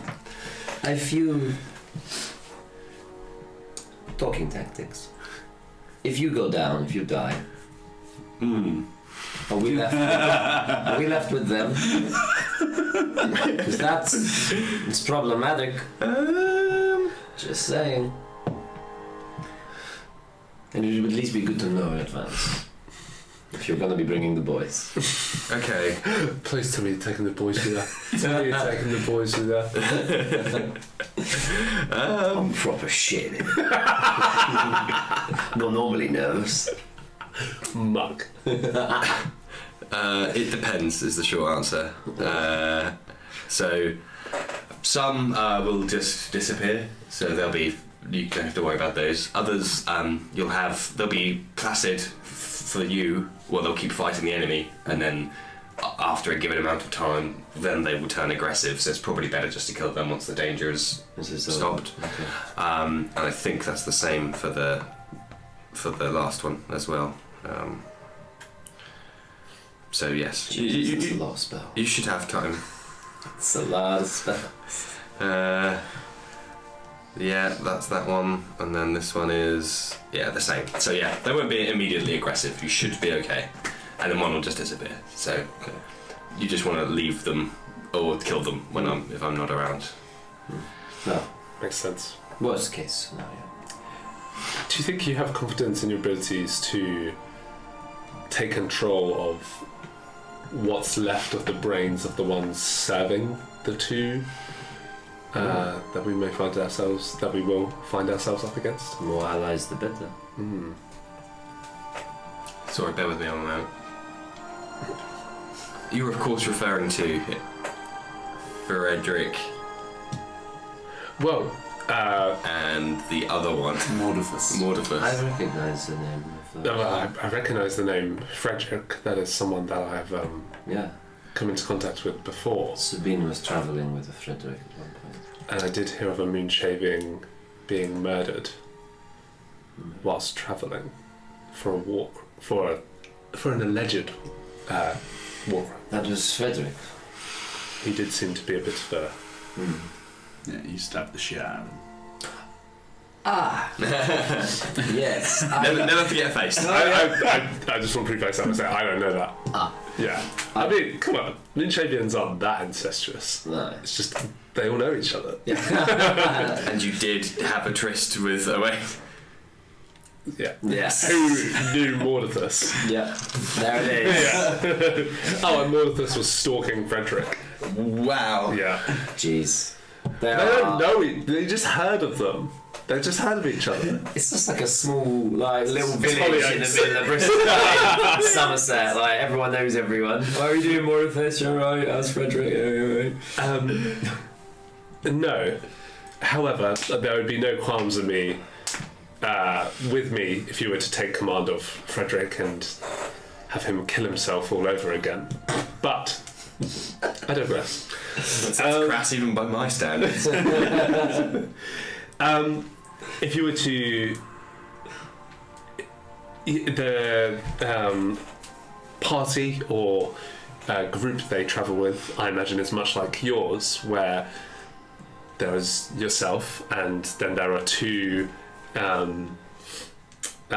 people lower down on the totem pole, and then you have your grunts. No, I specialise more in the reanimation of those which are dead, truly dead. Those that are... I have a very small... Actually, no, I can keep trying. Sorry, I'm misremembering what I could do. It's been a long few days travelling. I'm not sleeping very well when we're up there. It's uncomfortable. Yeah, no offence, Just feel like I'm about to fall off. Just by a campfire this whole time, unless you guys have just been yammering on that. No, that's absolutely fine. I don't tend to have too many people on my back, unless I've paid for it. Anyway. He's saucy. Sarso's naughty. Saucy Sarso. Come on, like, if you're an adult dragon, you've been around for a bit. Yeah. You gotta start experimenting at some point. Yeah. Sarso. Gotta keep chasing that high, right? Yeah. You gotta keep chasing the dragon. There's only, there's only so many sinks to polish on.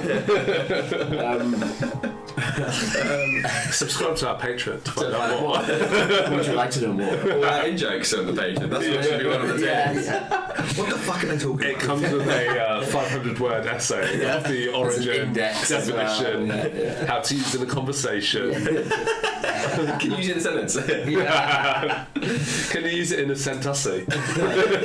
Nice. So I can attempt to control already animated corpses, including perhaps those of the twins. Jeez. Yeah, that'd be useful.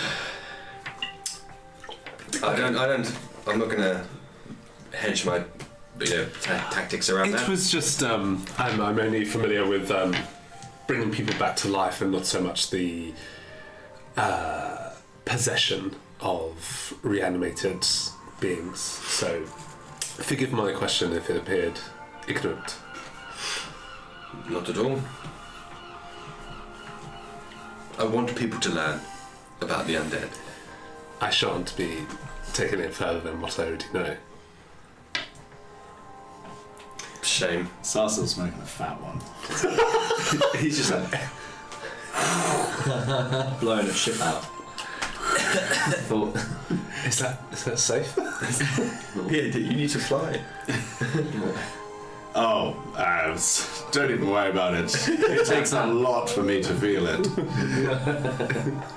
What better way to fly than get high? yeah. Well, trust me, after this I'll be retreating to my my beach destination holiday. I'll be drinking all of the wine that I could possibly handle. In sunny Sandals, Jamaica. It's actually a place called Adrosi. Oh. Yes, white sandy beaches, the clearest water this side of the world, actually. Adrossi. Sorry, did I mishear, perhaps? How many times have you You been? heard right. Adrosi. Oh, Yeah, okay, so yeah. my mistake. Easy mistake to make. Yes, I think my ears haven't popped yet. Yes. But that's what I'll be doing. So Which continent? that is on Waisu. Ah, Yes, beautiful place. Don't know. Wonderful. don't know if I can go back there. It's also No, that's fine. appears to me that you're quite a man of means and leisure. How do you get involved in transporting makeshift battalions? I think you're a little small to call yourself a battalion. The words, it's been a long few More like a days. platoon or It's been a while since I've been in an army. Hit squad. I mean, some Suicide kind of... Yep, he didn't answer that. Let's just say that I had an encounter with your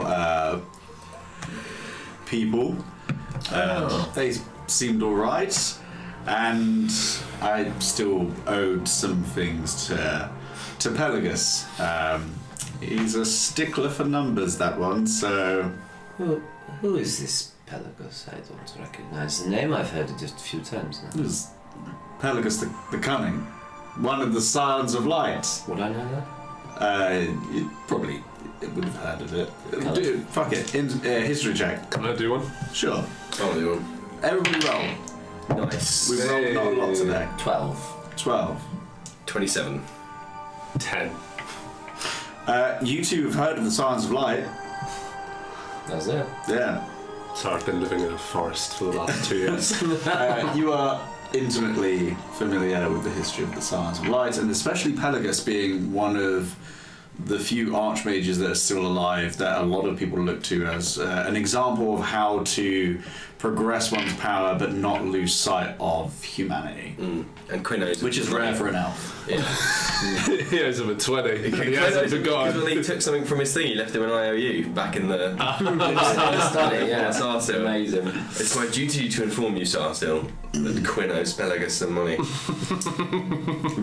Wow. Well, let's just say that if we somehow manage to get through this and the twins don't succeed in whatever they're doing and it doesn't somehow, I don't know, shatter the very earth that we stand on, we'll call it even. I'll pass it. I'll pay it for him. Pay it forward. Yes, there you go. He accepts that deal. I mean, it's good to know that I'm here at the ripe old age of, well, you don't need to know, and I'm making deals with rings. What a world. Try something new. Yeah. If, do not take this the wrong way, but if he is powerful, where is his stake in this game? Well, I believe that due to the upheaval that these gentlemen have begun, this has opened the floodgates for a lot of other people. A lot of people that believed that the betrayer gods were completely sealed away, and now with these two beings returning, are using this as a chance to perhaps return some others. And I believe that he has some faith in your abilities, that he's willing to take the risk that you can handle this. Unfortunately, one man can't solve the whole world's problems. But you know, he might have to step in anyway, but we'll see. I'm sure you've got this. You've got a world-class assassin, you've got Undead Berg. Dark Souls 1, love it. We've got a holy person with one of the holiest alleged weapons in the world. I've never actually seen it. It looks quite nice. Would you like a closer look? Not really. I'm sure I'll see it at some point though. Maybe. And then we've got a head of an army who's coming and joining us at some point as well. So, I mean, realistically, that's pretty good odds. That's who the fourth is. Yes. His name, Halvar Armstrong. He is the general of the Krahol army. Do we know The whole army? Yeah. For all of it? Sure. I feel like you're making... Oh, yeah, because you said Krahol. Like whole. Whole as in all of it. Krahol. Nah, he It's a doesn't city. get it. He doesn't get it. He doesn't get it. It's a city, alright? Stop picking holes in You my... wouldn't get it. You wouldn't get it. Stop picking cree holes and Roll a history check. Thank you, sir. 19. 19. You're somewhat familiar with him. You spent a little bit of time in Luxon, and he's had some clashes with General Reinhardt in the past, just over kind of beliefs over what is right and wrong within war. Yeah, he's pretty formidable. Has led forces in taking down an ancient white dragon. So he knows his stuff. Damn. Yeah. This guy's pretty big sauce. Mm. Well, I'm going to have a cigarette and go to bed. Goodbye. She just goes. Oh, She just fucking stealths out of there. Yes, She's gone. You won't be able to find her. Oh, she's left us. Presumably she'll come back. Absolutely fine. This island is maybe 500 feet in diameter. So she can't be far. so far. Do you know? Okay. Look, she's just watching from the shadows. There's like She's still there. bits of shrubbery. Yeah. These eyes. Right. I think that's it's so time weird. I said a prayer and went to bed myself. Well, like a prayer, or Oh no, just a I presume like an RP prayer. you're not doing divine intervention. Oh no. No. Okay. Bring back what's his name? What's his name? Kajuri. Jury. Person I've never met. No, but somehow. It was on a note on Every in Owen's night at pocket. midnight, try and bring back a jury. He's going to be the one that saves us. He comes Yeah, sailing in the 11th hour. sprinter. Yeah. It's just like Alex is just like monologuing, and then someone just garrots him that ties the most perfect knot. That's so bad. I can't get out. The knot is too perfect. And then he just disappears. His job is done. His work is done on this mortal plane. I've done it. I've tied the perfect knot. There's nothing more for me here. He comes back as like a celestial, but it's just his form is just him with a bit of rope. He's the god of That is his godly weapon, yeah.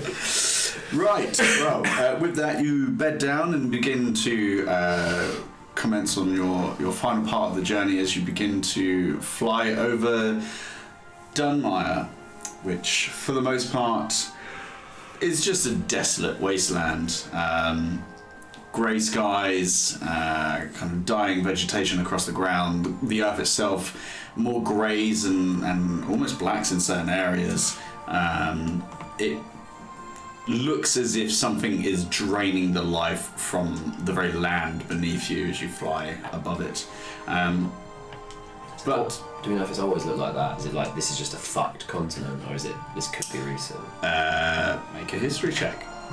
Asking all the questions. I'm dog shit down. 28. That's not bad. Yours is better. Mine's 16, 17. You're not too familiar with it, unfortunately, having never really travelled this far south, or never really having to. For yourself, sorry, gonna vom.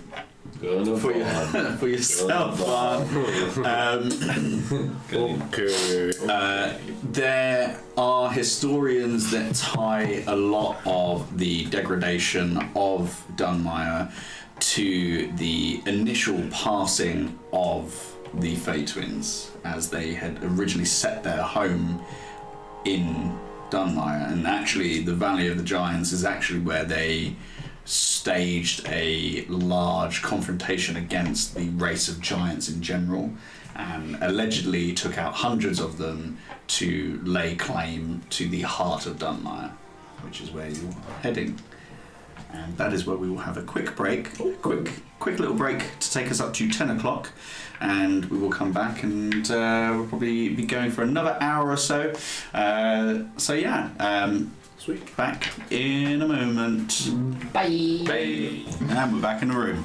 Hello everybody, I hope you had a wonderful break. I had a little bit of pizza and a drinky winky.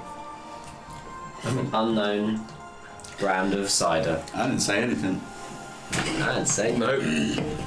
Nope, no branding. So, is that kind of in the frame? Well, it is, but you can't see. Yeah, Okay, you can't okay, see. cool. You can't see me. I just, for me, we've just gotten rid of everything and just front and forth.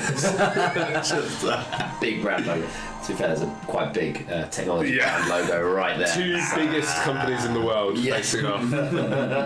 who will win? You decide. Oh! Consumer always wins. There's only one way to find out. Well, I think this would win. If I was to... Let's find out. It's only way to find out, baby. Consumer law claim. I found it like that. Well, someone else did it, so Not me. Righty ho. So,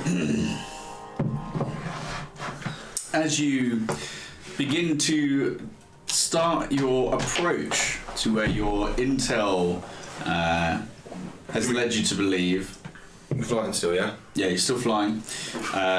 Your intel believes the twins to be. We're The gonna fasten seatbelt sign back on. we're gonna drop the we're gonna like helipad drop my boys like go and slide down there towards the net. Yeah, straight up dam busters, just throw the crate into the Bay Twins. Undead bomb. Have fun, boys. That's a lot, lads. Sarsil begins to dip below the cloud cover to the sight of a vast plain of geysers and steam vents with pools of what could only be described as toxic concoctions, spreading out almost as far as the eye can see. However, in the center of this, and leading up to a large craggy mountain, is an extensive canyon stretching for miles. Descending lower, as you glide over some of these plains, your eyes already begin to water as the smell of sulfur and other corrosive agents hit your nostrils. The only real clean air in this immediate area is directly lining up with the canyon. And so Sarsil kind of corrects, kind of avoiding as much or as best he can the kind of fumes radiating from these plains. Team just pulls up her little bandana, like Little mask. Yeah. surgical mask. Yeah. Yeah. Around the back of the ears. under the nose. Yeah. Classic. Little bandana comes up. With this, Sarsil kind of growls, "Hold on," as he begins to dive straight towards the mouth of this canyon. Though on the way down, you do start to kind of see more of that kind of dried vegetation and just a real distinct lack of life to the area around you. Could I get you all to make perception checks for me? 23. Nice.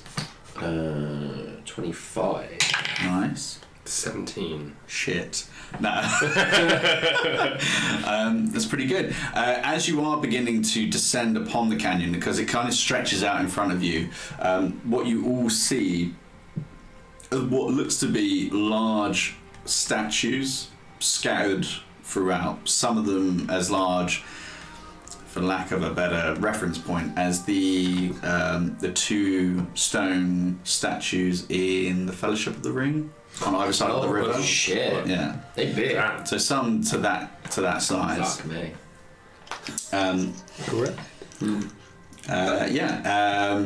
And he kind of slows down his descent. You hear the poof, poof as the crate hits the ground and kind of like lofts back up and back down, like kind of like dust off of the ground, kind of swirling around you, and kind of settles down and like lowers his rear for you to descend. Gracefully slip down. Yeah, I'll very handily make my way down. Making my way down. Nice. How are the boys? Is it a locked cage or can they get themselves out? It's barred from the outside. So they can't get themselves out? No. So I'll have to get down and help them. Talk amongst yourselves for a little bit. So, this is a shithole. Yes. Are you okay with the smell? I'm used to it. I We're absolutely doing nothing else. In the background here, by the way. Yeah. Don't worry about it. yes, I feel like I've accustomed to it, but it's not the worst thing I've smelled. I've kind of been on, for lack of a better term, a wilderness sabbatical. So the smells of nature are vast and sometimes a distraction to the senses. So, not great, not terrible. In the middle of the road. Yes. Yeah. Blood smells pretty bad. Blood? Yeah, I imagine if it's slitting the throats of your enemies. Covered in it, like all over your face. Yes. Do you have to do a lot of laundry, or do you just burn what you wear? Is this your playlist or?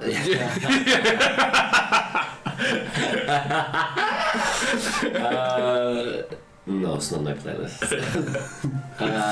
No, with most of my previous jobs, I would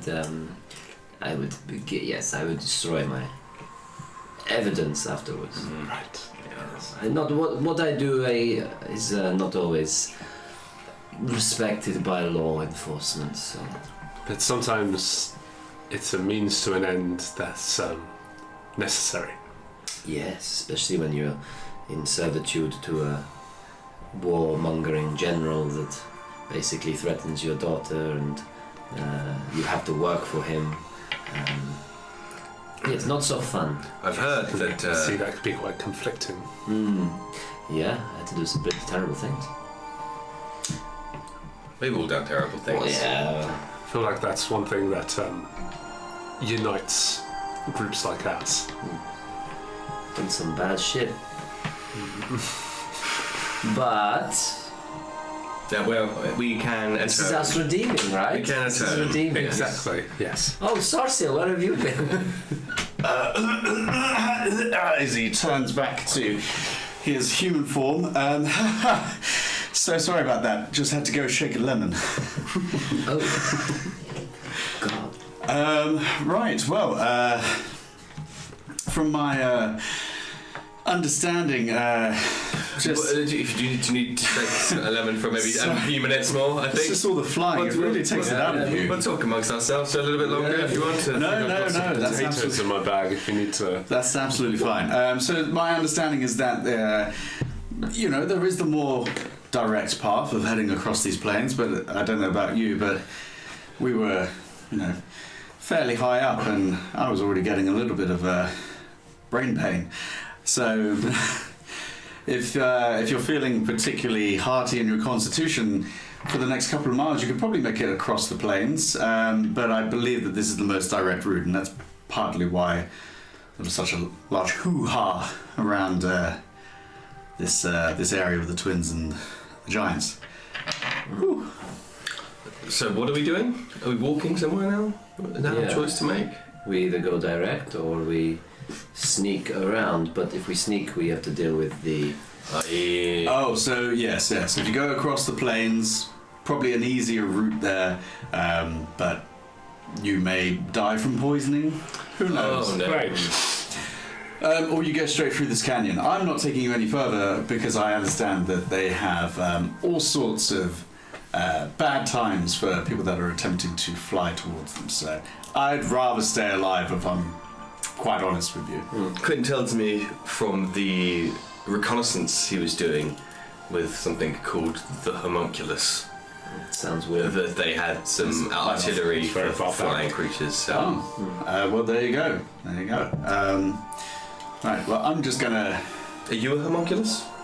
I am not the homunculus. I've heard of homunculi, but no. Is homunculus a title? Or. Well, by the understanding of the homunculus, it would seem to dictate that it would be someone's name. Right. Odd name, I must say. Yeah. It definitely seems more of a. I don't know, maybe something you'd refer to yourself as to strike terror into. It's definitely a word I've picked up in books, but not to brandish that as your chosen. I'm waffling. Well, Time. I'm going to limber up, but I'm going to get ready to fly on out of here and. Hello. When we're successful, how do you propose that we leave Have we got a way of contacting you? Or I'm sure that magical users such as yourselves, you probably have some way to get back to the other continents. I would imagine that they've probably got some sort of teleportation magic that you could make use of if they're able to transport entire armies places. Okay. Maybe a gateway of some sort. oh, we'll walk home then. Yeah. Yeah. Might be quite nice to feel the breeze after a battle. Well, best of luck. Try not to die. I'll be sipping a cold one for you on those white beaches. Of where again? Ardrassi. we got it. Ardrosi, sorry, I misspoke. But yes, best of luck. As I say, Pelagus should have your full companion with you as soon as possible, but best to make as much progress as possible. Godspeed. Thank you very much, Sasa. Just a nod. Right. Okay. So this way. I will go ahead. I will check the path. Sounds like a better idea than dying of poison. So yes. I'll keep on the. And feel free to be as quiet as you can. Just looking at your armor. Is it heavy? Yeah, I also got a disadvantage on stealth. So. Something I could do. But it only lasts an hour. Let me see. I'm gonna cast Pass Without Trace. Damn! Using the key. On the group. It lasts an hour. Yeah. Concentration on me. You get +10 to stealth. So you could get 11 if it gets really bad. Yeah. Well, I appreciate that, and I'll find a way to return the favour. Don't worry about it. I can then cast invisibility because it's not a concentration spell, right? Wait, did you say pass without a trace? Yeah. Is concentration. Oh, so I can't cast another one whilst I'm concentrating on one. Yeah. Sorry. Are you sure it's not the key that concentrates on it for you, or does it just give you the ability to cast a spell? Just double checking, because some sentient items. Following benefits: the key can be used to while holding the key, you can use a bonus. While holding the key, you can use an action to cast one of the following spells from it. Right. Alter Self, Invisibility, not for Pass Without Trace. So, yeah. No, it's like using a scroll, I think, so you would still need to concentrate. Yeah, it's not like the hat that I think gives you. That's fine. I don't need to go invisible. I mean, I get advantage on it anyway. So. Yeah, I was going to say, in terms of rules, invisibility, just gives you advantage on like stealth checks for requiring sight. Yeah, so. that's fine then. Cool. Don't worry about it. And then she just starts to get ahead of you guys. 100 foot ahead. 100. Yeah. Okay. Got the sending stone. Oh, And I'll stealth away. Okay, well, as you do, I would like you. Well, we'll just say we'll get you all to make stealth checks. Now, I'm just gonna pass roll without a trace, how many creatures does that affect? Please hold. I think it's 8. Each creature you choose within 30 feet of you, so maybe I have to stay a bit closer, has a +10 to bonus. So actually, no, it is a distance thing, so I'll stay within 30 feet. My apologies. I think it's 30 feet when you cast it, or is it? For the duration, each creature you choose within 30 feet of you. It is a bubble that you move together in. It's each creature, so I guess It's so it's as many creatures that within you can 30 squeeze feet. in 30 feet, yeah. Yeah. So wait, can we squeeze your boys in there as well? Oh yeah, they'll love it. Yeah, they'll love it. Smush them together. Yeah. But you can choose. You just choose. re-rolling the box that they're in. So either you go on ahead, Or you do pass that trace, yeah. yeah. But maybe, excuse my metagaming for a second, you could always do some reconnaissance and then come back and then bring us forward with pass without trace to then get the most. Okay, so yeah, I could. How dare you? disqualified. Yeah. Get out. That, There's a window there. that is an off-topic question. No, yeah, all right then. That's Just a suggestion, you it's do smart. whatever you It's- want to do, You're a but smart boy. I like Makes it. sense. It is smart. So I'll go ahead 100 feet, do the recce, come back, cast it, when we're close. If we need to, yeah. If we need to, so yeah. Just save it. Cool. Buzzing. So we'll do that. Cool. Well, make a stealth check for yourself. Did you mean to make that? Not when it came out. Little stuff. Nice little treat. 17. What's 17 plus 15? 32. 32.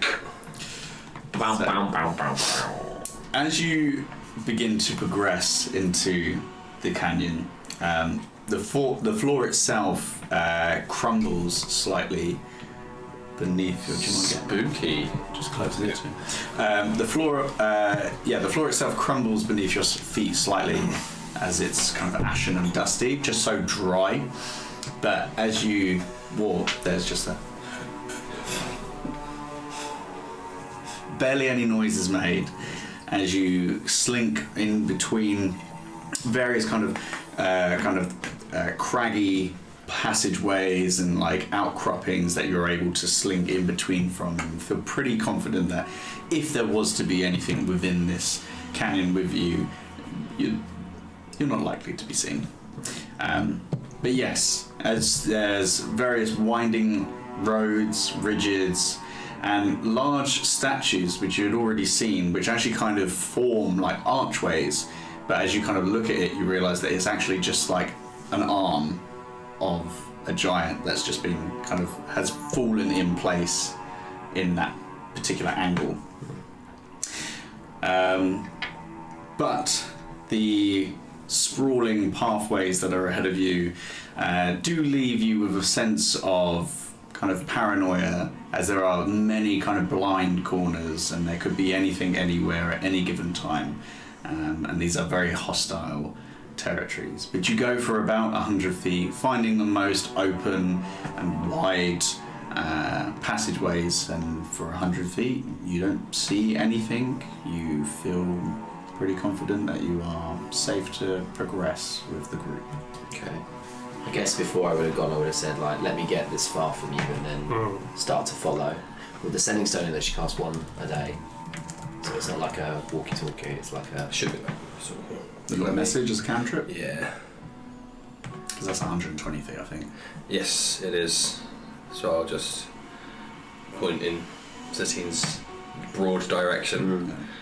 Hello. Is it safe for us yet? Yes, if you start to follow up the area, I will continue to move forwards. Now, this canyon itself is maybe about 500 feet wide. Wide. Yeah. So it's a pretty long and open space, but there are various bits of outcroppings, as I've said, that kind of give you coverage, both from above and from the distance, or from the kind of direction that you're heading into. Oh yeah, I'll maybe I'll attach to that message then, maybe try and follow in a particular path. Okay. Would you like to stand by me and we can get them to surround us? I think that sounds like a good idea. So you're staying 100 feet ahead. You two are now stealthing up. Because I'll give you the option. If you're using the undead to surround you, you could both make deception checks. Do like a Shaun of the Dead thing. Well, actually, I'd say that would be more performance. So you can make performance checks, Amazing. or you can make stealth checks to blend in with your Fucking troop. bright red capes. Yeah, there is that. Yeah. I mean, they've been somewhat weathered by the flying wind and flying yeah, through. they're The crate. They'd die. nobility is what do we need to, do you think? Yes, I guess. I'd say so. Yeah. Okay. What happened last time you did stealth? We won the game, I think. Yeah. Smashed it. Completed it, mate. Completed it. 100% platinum. You completed it in a sense, yeah. So you're doing performance or stealth? Stuff. Okay. They're all the same modifier for me, so I will. I'm drastic experimenting with difference. giving you different ways of achieving the same thing. I like that. So I don't really care. 10. 23. Damn. With disadvantage. Okay. 10 on deception. Why not? We'll go with that. There you go. So you... No, right. Who? You cast the thing on me, right? No. Oh. We don't have that So anymore. 13. I was gonna 13 say- then. Okay. Which is Not as good as I thought. So you initially try to time your strides with the undead creatures around you, and so your clattering of armor matches the pace of the undead around you. Unfortunately, it just ends up making a weird like clank, clank, clank, clank, clank, clank, which kind of echoes throughout the canyon. Can I hear that? 100 feet away, you hear clank, clank, clank, clank, clank. I tell the guys to give us a bit more, like, ham it up a little bit. Like, take a big Get louder. Alpha and Beta just turn to the others. 1, 2. You with your lower performance or deception, it's very much just that. It's just a everyday person just walking like an idiot. Yeah. Creepy ghoul. Spooky. That's definitely not Thriller. But hey, you're in amongst the dead, and after a little bit of time, they start to round the bend and coming towards you. You just see these two in the centre of this like mosh pit of undead. This isn't going to work. Are you going to continue on forwards then? Is that what the plan is? And you keep rubber banded? Yeah, I think that makes the most sense. Is there anything you can do to be more quiet? I know we're not in direct confrontation right now, but it might help. I think I should remove this. What? No, don't do that. Drop that's to AC. Terrible idea. A lot. Do not take your armor off. It would take you to 12 plus 2 for your shield, so 14. 14. Okay, yeah, that is quite a big drop. How long does it take to put it back on as well? Like 10 minutes. yeah, I'm gonna need a hand with this. Yeah. You got? Does it speed up? You got eight boys to help. My hand. Stressing you Yeah. Okay. Okay, so you can't be quiet. And at the moment, give me a retroactive perception check. 24. 24. Other than the various statues, which as you're kind of passing by some of them, they look incredibly lifelike. But you do not notice any undead. You actually don't notice any life. No small rodents, no birds in the sky, nothing. Very spooky. Okay. Well, I will continue to go ahead by about 100 foot. If I get into trouble, use the blower. And you can check in with me. Yes, in a few moments I will check and see if it is safe for us to proceed. Is there a way that I can, as I'm walking, try and leave like a trail so they can follow the best route? If I find the best route, that is. Kind of goes against stealthing, but in this case. Let's say that you can leave like markings on the walls. I'll just, as I go along, I'll just use my dagger maybe just on the floor if it's like not too loud, just a little line in the sand or something. Yeah. Cool. Alright. 100 feet ahead. So 100 feet ahead. I'm travelling quite a way, so I don't know how you want to... Sure, make another stealth check, just because you've interacted with the others. So they're both terrible dice rolls, so the minimum for them is 10, so it's 25. 25. You still feel pretty good that you are unseen. But as you're progressing forwards, you do kind of take a moment to look up into the sky itself. And the sky itself is like a kind of grey, tarnished look to it. And it's even giving a slight wavy hue as the fumes that are kind of pressing out from the ground on either side of the canyon is just kind of almost creating this like streaky, like oil look to the sky. But looking up, you feel something wet hit your face.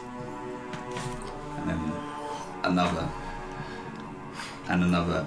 And what starts as a singular drop of rain, it turns into many.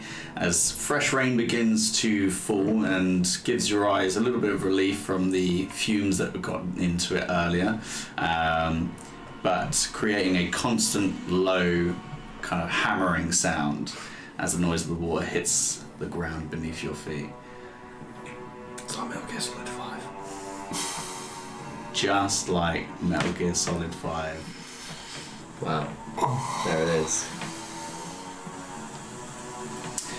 Oh. He's got some.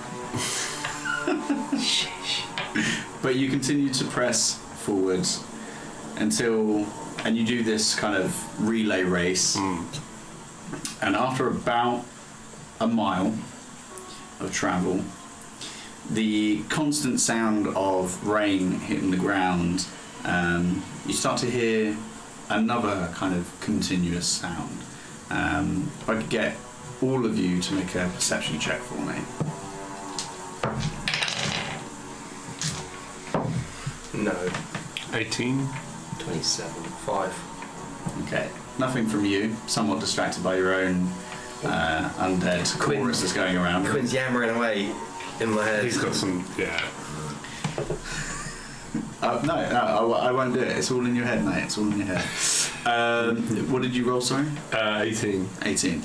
So for you two, there's another sound, that kind of a slightly lower rumble, almost like a drone, and it kind of permeates throughout the entire chasm. Sourceless, you don't know where it's coming from, but it just sounds like it's all around you. This constant low rumble. That could be an issue.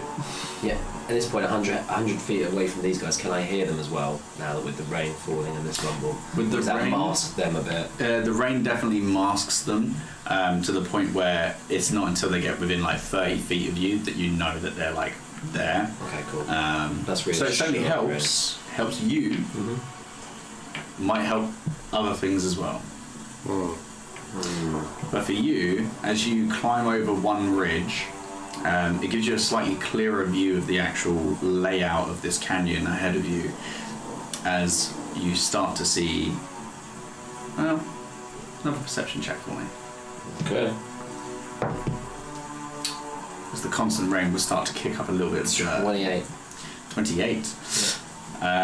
You see multiple groups of undead staggering around. Straight on the blower. There's various bits of vegetation. Some of it has dried off, but it certainly kind of obfuscates some paths. And there's other areas where it kind of winds through and like allows you to dip below. But there are some groups of some that are 10, 15. There's other roving bands that are about 100 or so. Cool. Various the undead that are within them. Some are similar to what Quinn has with him. Others are Varn. R.I.P. that. Others are much larger, but each one, there seems to be a healthy distance between each group. Okay. So certainly seems possible to pass through them. Cool. Oh, straight on the blower. I need you to stay where you are. Up ahead, lots of groups of undead. Going to watch their pattern for a moment, see if there's anything useful. But hunker down for a second.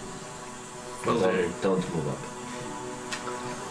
You have to stop moving. What's the reason?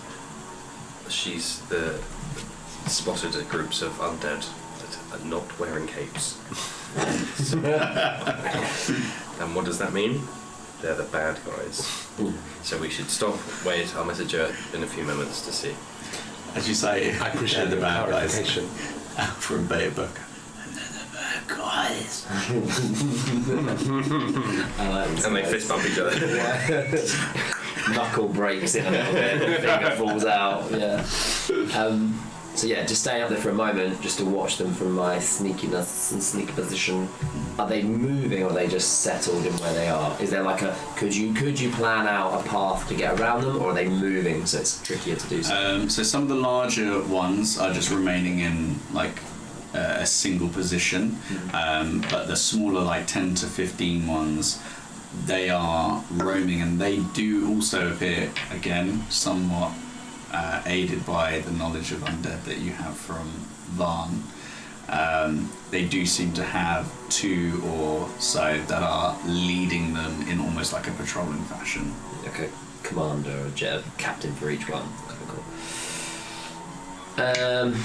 Don't know how long I want to stay up there. I don't want to stay up there too long. Maybe 5 minutes, and just see if there's any like back and forward movement, or if it is all kind of just constant motion in a direction. Okay.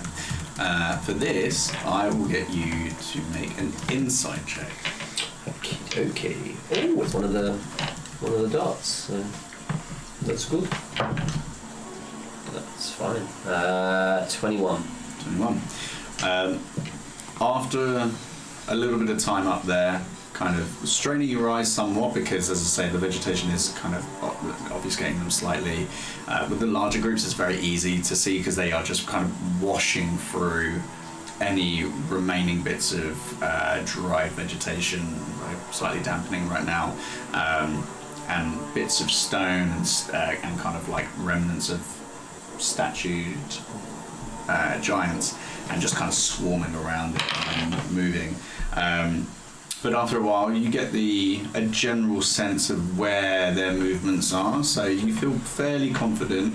And I'd say with that roll, that if you were to try and sneak past them, you would have advantage for the group to move around where their movements would be. Amazing. Okay, cool. I'll go back to the group. So about checking in, because I don't know if it costs you anything. So I come back.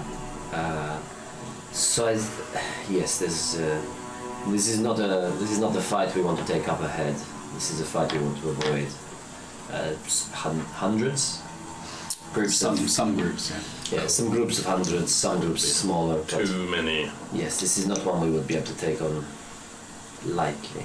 So, we're going to sneak through. If worst comes to worst, I do have a ability that may be able to help us out, but the bigger groups aren't moving as much. The smaller groups we may come across, so you may need to use that. But yeah, I'm going to cast something now, which should help you all. Gets out the key, casts Pass Without Trace, stay within 30 feet, you get +10 to your stealth. That's what you need to stealth. You're stealthing. Yes, you are. I'm going to stealth. so much. Thank you, Stephen. I'm stealthing. Sorry, Sati. Yes, Sorry, I am. Sati. Thank you, Sati. How do you get so stealthy? I'm stealthy. You're just born stealthy. Born stealthy. Just that cream. It's all that cream. Right. Okay, well, as you kind of, the ridge where you had kind of climbed up to, there is a path that runs down to more like the base level of the canyon. So you start to push down there as a small contingency of people. I'm sure that works. And you begin to press through. If we take your strategy from earlier, being in the middle, keep them within 30 feet, at least then if we aren't stealthy enough, the first thing they'll see is But you're undead. other undead. Yeah. So, again, either stealth or performance. Well, it's going to be stealth for +10. Yeah. So. And you have advantage with the aid of you kind of knowing when to pause, when to go, and roughly any kind of, other than just focusing on your direct path, being aware of your surroundings as well. So for you, Sayri, that is a straight roll. For the other two, it is advantage. I will say that the DC, whilst your undead still need to roll, it will be a lower DC. Because I'll just roll them for a group. Yeah, for all eight, yeah. But they get advantage and +10. Yeah. You're straight, +10. Whoa. There's still time. Right. Okay, zombie boys first.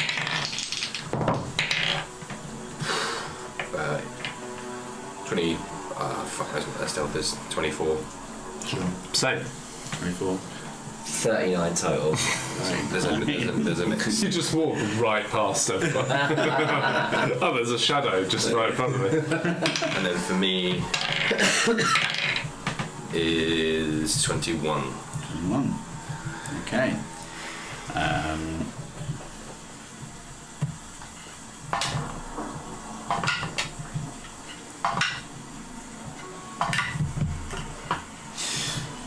Okay. You begin to press through, and there are moments when you can hear and see the smaller groups kind of begin to push past. And now that you're actually lower and amongst this kind of like level terrain, that low kind of droning sound is more of like a constant kind of low rumbling sound of what could be thousands of people but just constantly and everywhere, just echoing and bouncing off of the walls of this canyon. Some nightmare shit. But you are able to pause when you need to. You can see that there are groups that kind of pass, and there are actually some that still look in your direction, but just don't seem to acknowledge you, or don't even seem to kind of notice you. And as the kind of the night begins to fall, just kind of look straight past. And there are some that pass straight past you as well. But you, for the next kind of mile or so, feel pretty confident that you've made it past the bulk of where these undead creatures are, which is pretty good, because as you kind of come across an outcropping, kind of sticking closer to the sides of the canyon wall, so you're less likely to have them approach on either side. There's like almost like a wave of undead that come round the corner and just begin to kind of fill in this area, but you're able to kind of slink past them and avoid any detection.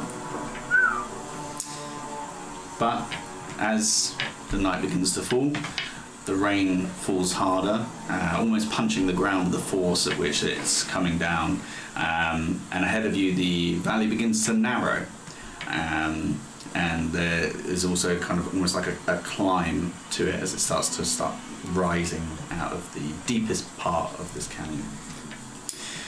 But the singular path that's leading up, there's no vegetation. It's a bit more of an open area. If I could get you all to make a perception check for me as you're approaching. 15. For anybody that doesn't have dark vision, this would be with disadvantage. 2. For me, that is a 30 total. Jesus Christ. Yeah, man. Gotta love them rogues. I would have said as well, as we left the main canyon with all the undead, I would have maybe got that distance again. Not pushed out a little bit. Not as far, probably, because I don't have the sending stone anymore, because that's now used.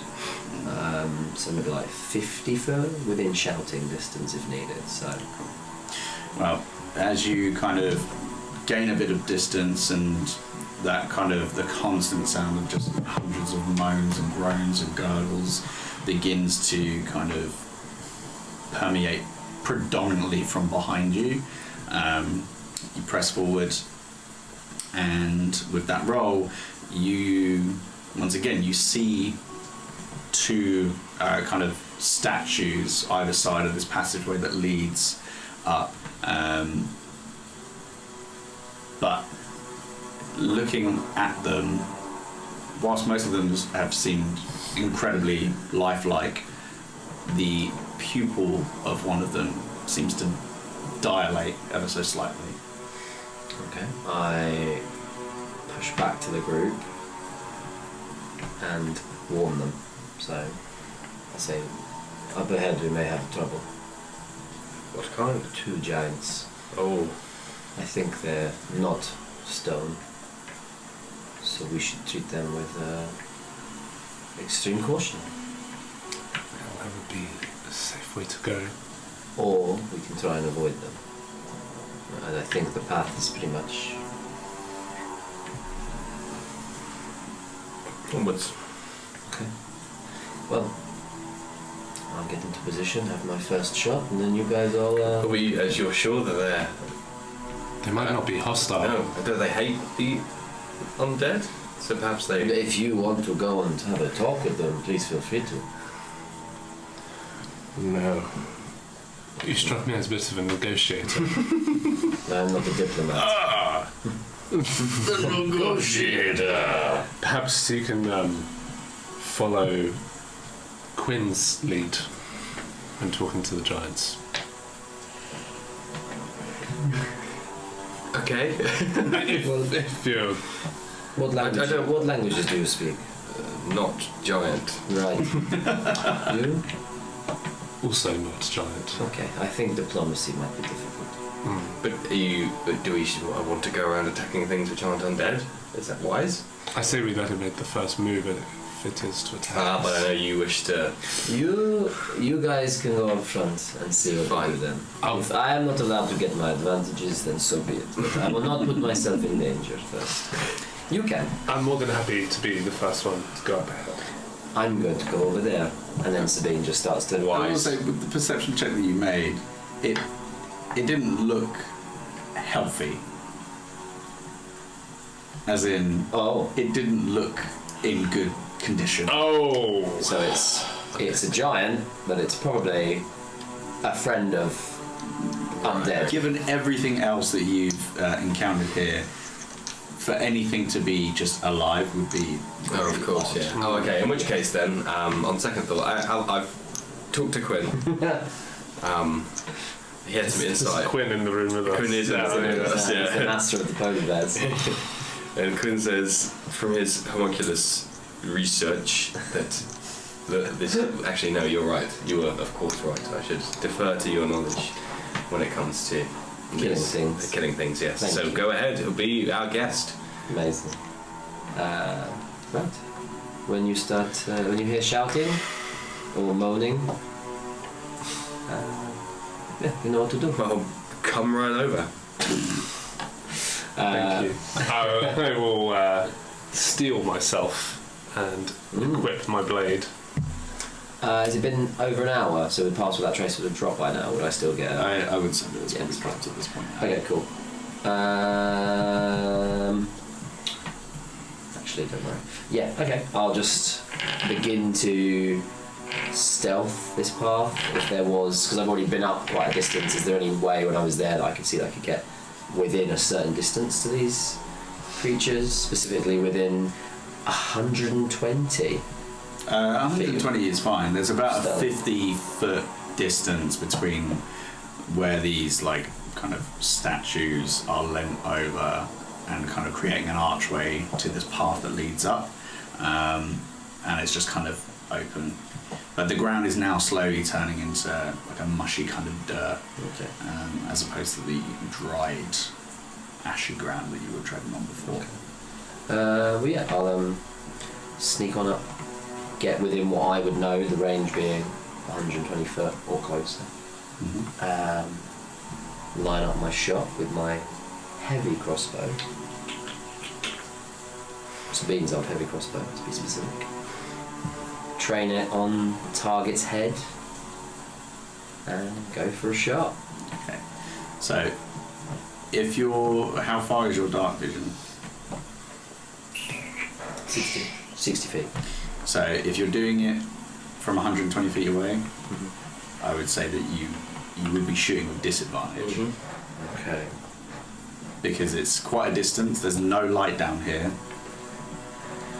And the rain as well. Please. and the rain, so you would at least have to get within 60 feet to stand a chance to get a good shot on. You have advantage on attack rolls against any creature who hasn't taken a turn in combat yet. So would that be straight? It would be straight, yeah. Yeah, okay, cool. So straight attack on that. Let's go, baby. All right. Take me to dinner.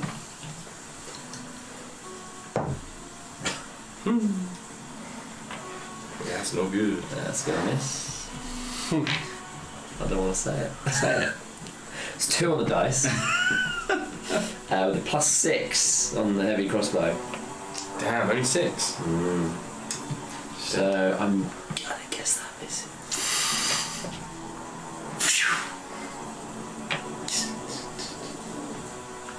Does it then suddenly notice?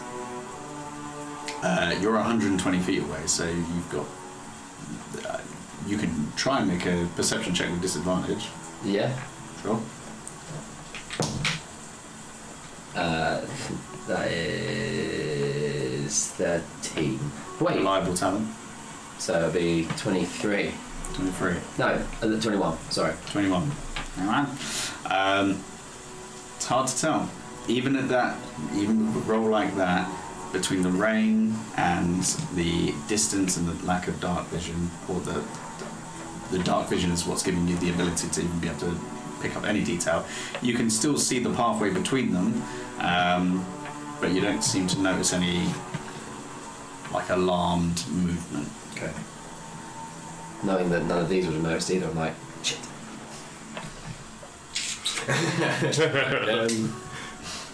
I go for another one. Sure.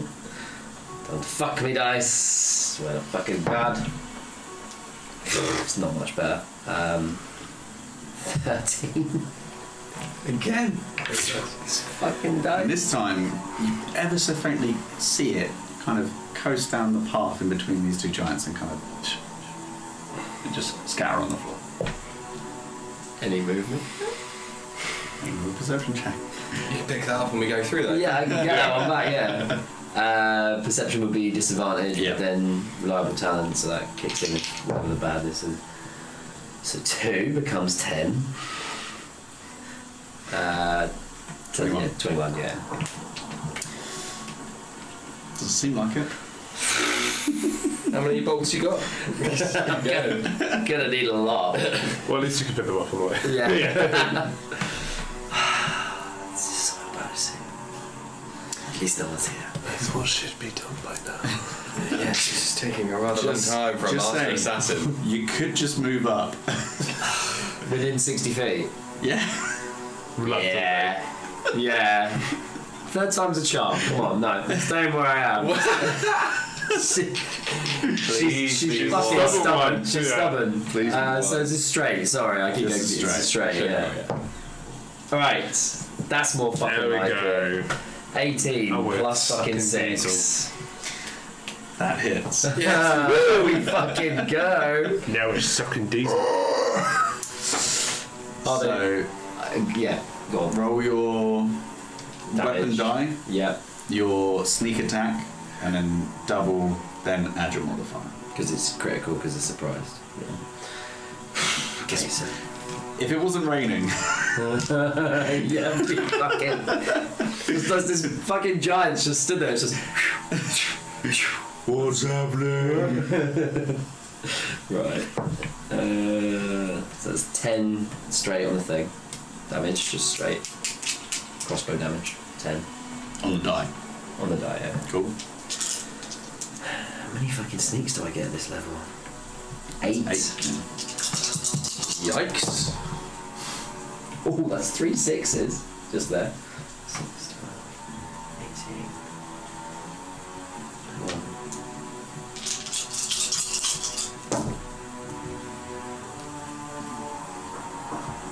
La, la, la, la, la, la.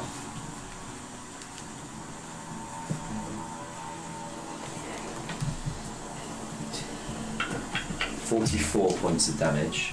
Doubled becomes 88 points of damage. What's your modifier? No, that was with it. That was with it. Yeah, yeah. So 88 points of damage. And unlike Sabine, there is no second attack. So she goes to hide straight after that little number. As this final one, she just takes a big deep breath, thinks about why she's here, who she's here for, goes for the shot, nails it. Right. So as you fire off that shot and kind of slink back into the kind of somewhat kind of tree line that you're in, it sinks into something. And initially there isn't any kind of response. And then you hear the shifting of stone against stone, and you see a foot kind of step onto the ground in front of where that doorway was.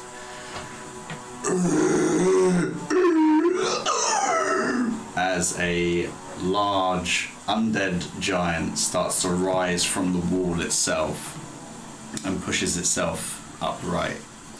If you could roll Oh, Did you already roll stealth? Or? No, not yet. Roll stealth with advantage. That was cocked. It is better. Stealth is 18 plus 15. 83. Thanks. You feel pretty confident that it does not know where you are, but The sound it made, would it be loud enough that I would know these would know? well, you two standing in the little kind of mosh pit that you're in, just hear just a wailing sound coming up from up ahead. I think that's Their sign. As you do, you hear like a. You can see that there's like little bits of stone that are starting to bounce on the ground around you. You can hear that growing from behind you. Forward. Unto death. Can we see anything that could be coming from? Sure, so dark vision within 60 feet.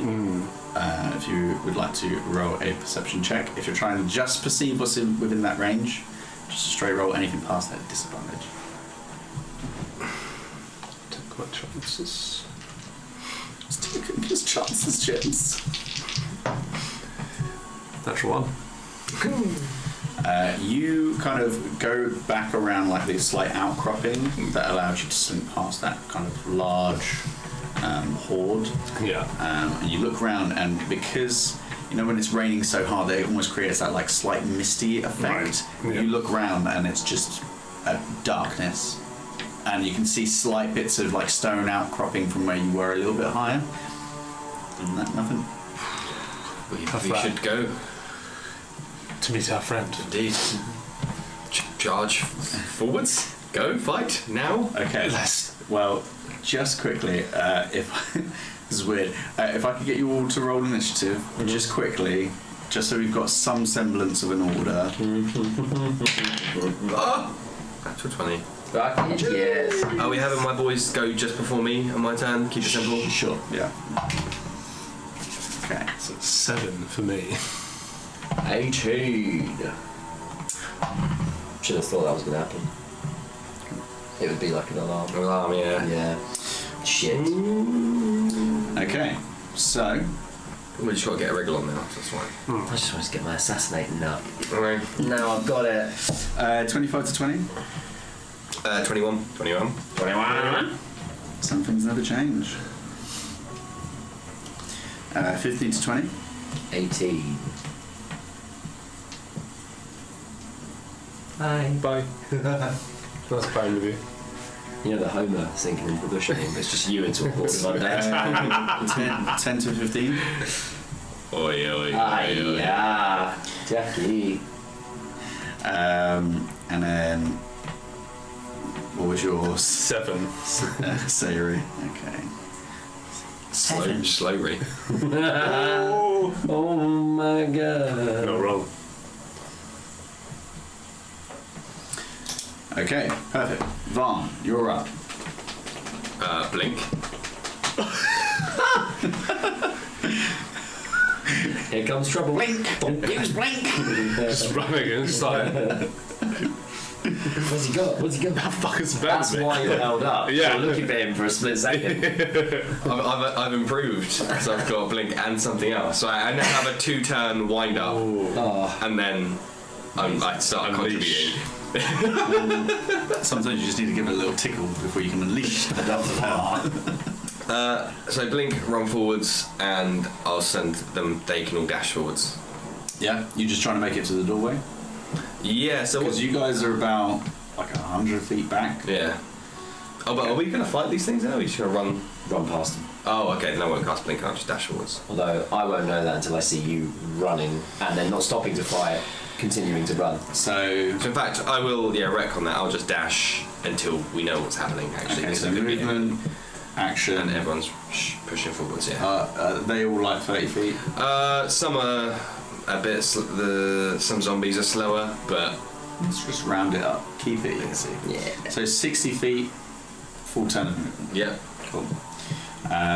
Do we see? Oh, well, I'm never going to see Satine. So So just You're go. just booking it forward.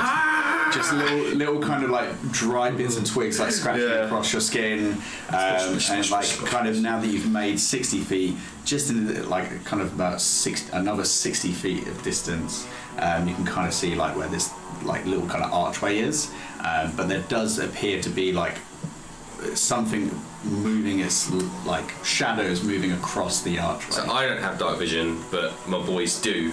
So I'm going to tell them. I'm going to ask them what did they see. You're all going to get in front, just grab hold of you and just be like, pull you through. You can get them to make a perception check with, I think it's just a straight roll at this point now, 60 feet. Okay, fine. +3 they have. It's not bad. Better than some familiars. That's a 1. We don't see anything. Our eyes are melting. You can see that all the water is starting to like flood their eye holes. Starting to like fill in the lids. Just keep running then. Lead the way. Lovely stuff. Okay. Now it's for the giant's turn. Currently, it can't see anybody.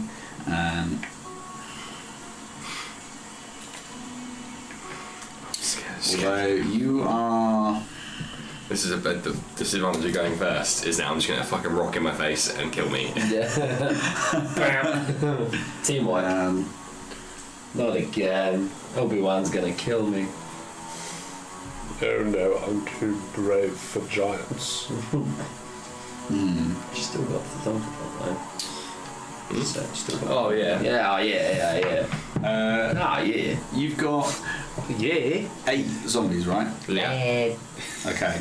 The formation is broken a little bit as we're now just like You're all just kind of like Yeah. I'm gonna roll Yep. I'm gonna roll a d10. Okay. 9, it's you. Yep.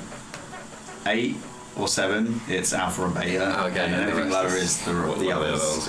Yeah. Okay. Keep the two boys. 8.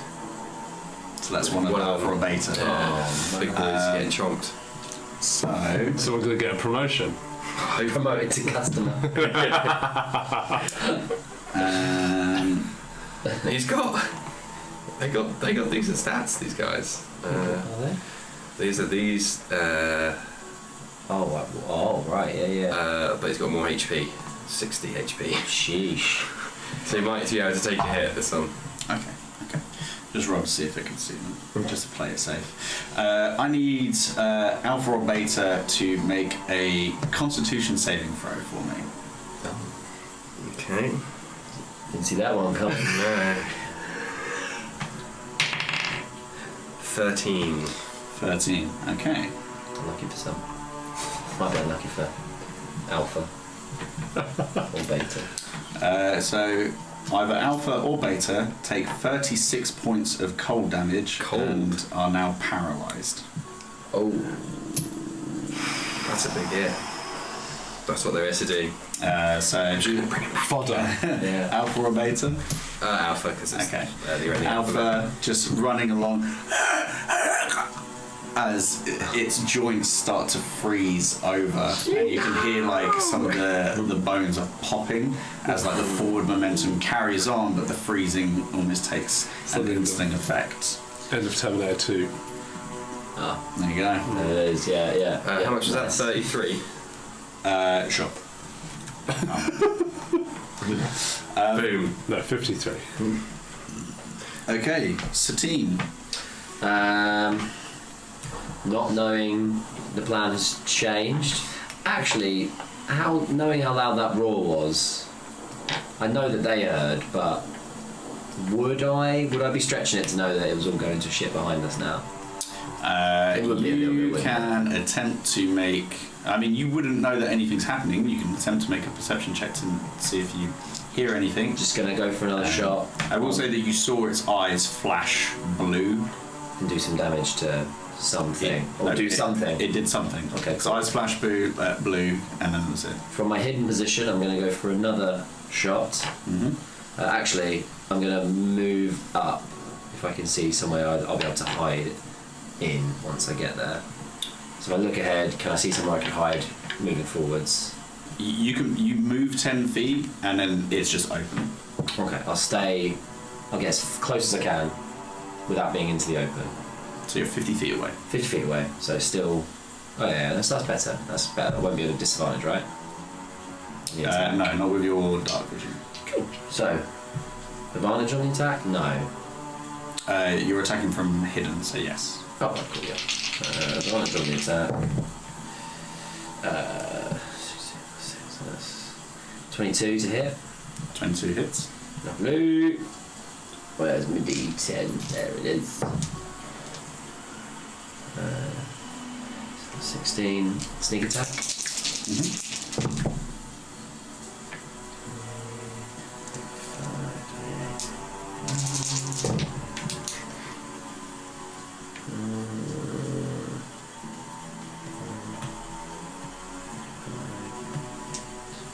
That's 40 points of damage on the stat attack. And then hide. So, Okay. Bonus action hide. So just kind of do the shot, know it's hit, run out, go for another cheek shot. Don't know why it makes that noise. And then hide again. It's a natural 20 plus 15, so that's 35. Just as a quick one, do you have the one that allows you to ignore loading the feet?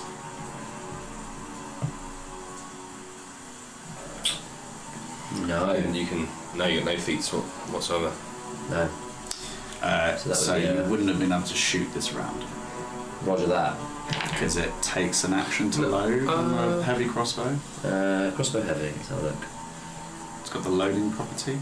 Yeah, but that just means you can only attack once, right? Yeah, and then loading. it takes an action to load it. No, I don't think it's that bad. It's just you can only fire once in a turn. Oh, really? I think so. There you go. If that is the case. Otherwise, then that's bad. there is a lot of conversation about it, to be fair. What exactly is the Reddit thread I found? What exactly block capitals does the loading property mean? You can fire only one piece of ammunition when you use an action.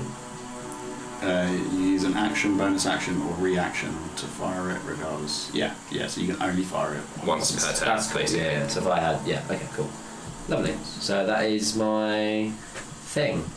That's your turn. That was my 35 to hide. I will not bother rolling perception for them. How they looking? Did that hurt?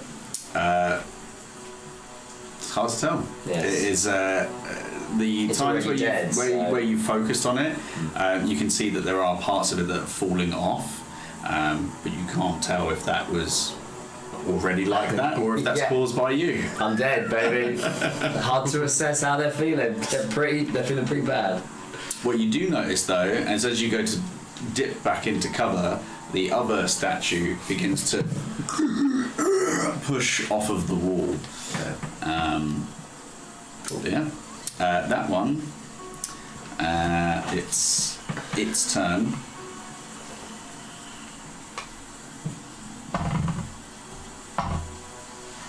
And it doesn't see anything, so it's just going to chuck a rock at random. So let's have...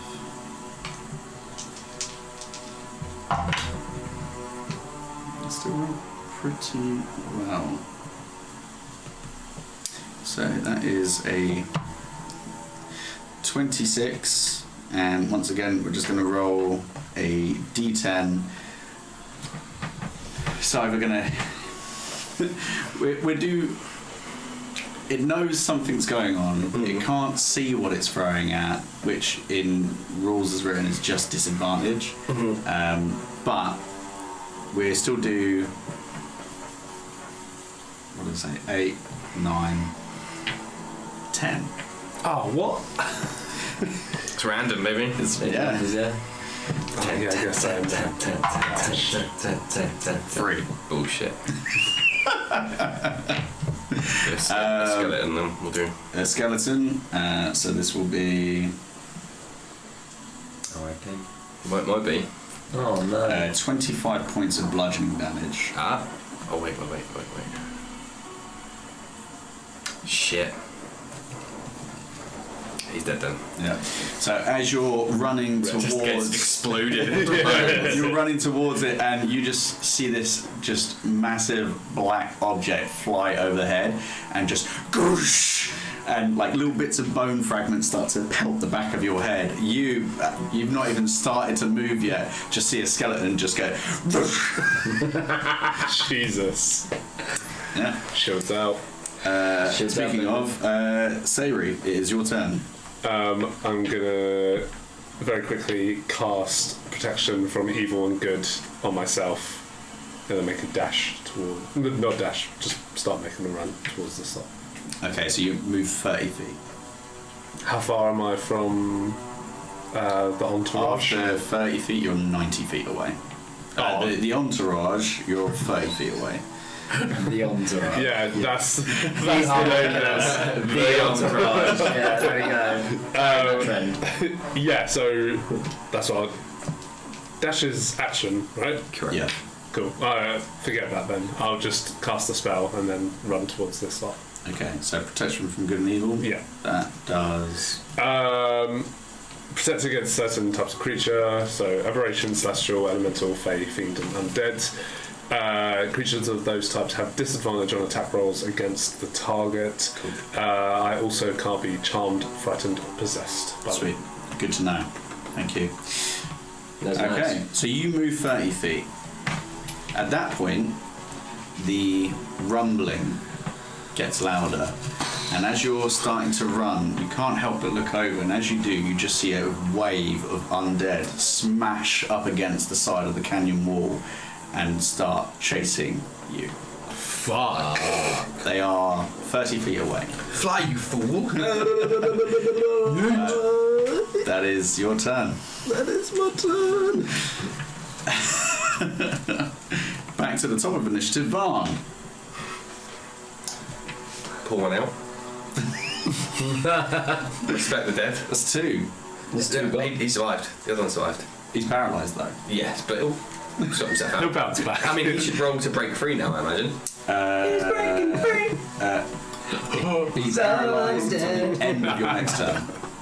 Oh, okay. So him and then needs a turn, and then he gets to try. Oh yeah, so he'll only be as far back as him anyway, so you can catch up with Just him. you and Alpha. I hate Mondays. Wow. Oh, I wish I was dead. That's great. That's very good. In which case then, so remind me again what I see now, but through my beta's eyes. Wait, so you were 60 feet away.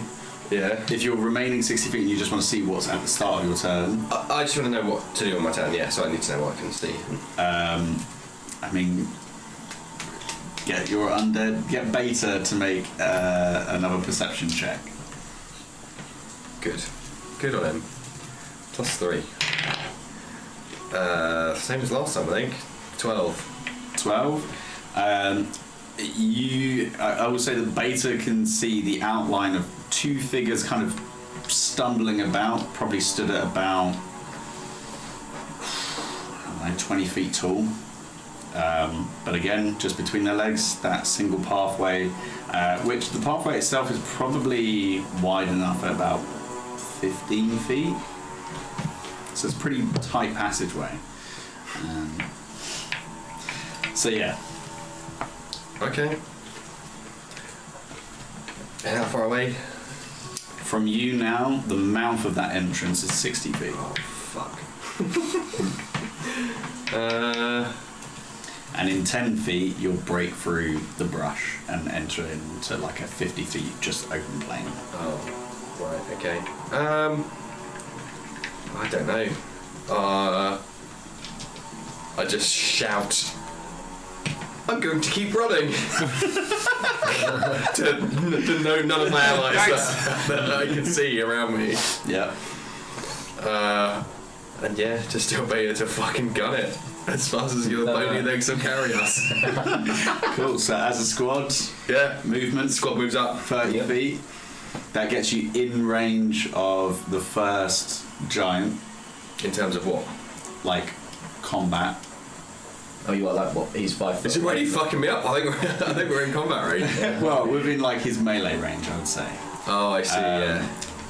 If you move if you're going to use your action to move again, then you'll get to the entranceway. You'll exit his melee, but again, we'll just roll a d10 to see if he hits you or if he hits one of you. It's like having the best mirror image there is. That's my other spell I've bought. What a fucking shock. So, my 2-turn wind up is blink and mirror image, and then just never move or do anything else. Just stand in one space. Shield generators. And also shield. So you are literally Qui-Gon behind the thing. Yeah. Just wait for all of the guys fight. Yeah, just letting you know. That's roughly what happens. Is that a wheel? Oh. K1 jelly. Not sponsored. It's your birthday somewhere. How'd you get sponsored by then? Yeah, dash forward. Dash forward. Okay. So as you and your as you and the entourage begin to move, this giant just and starts carving through the ground towards your group. Evasive manoeuvres.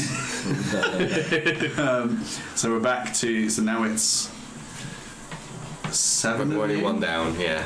Well, one skeleton. And So two are down. behind. So 6 skeletons and 6 skeletons and you. Yeah. So 6 skelly boys. 7 hits you. 6 Beta. 5 the rest. The other, it just fine. doesn't hear anything, I guess. 7.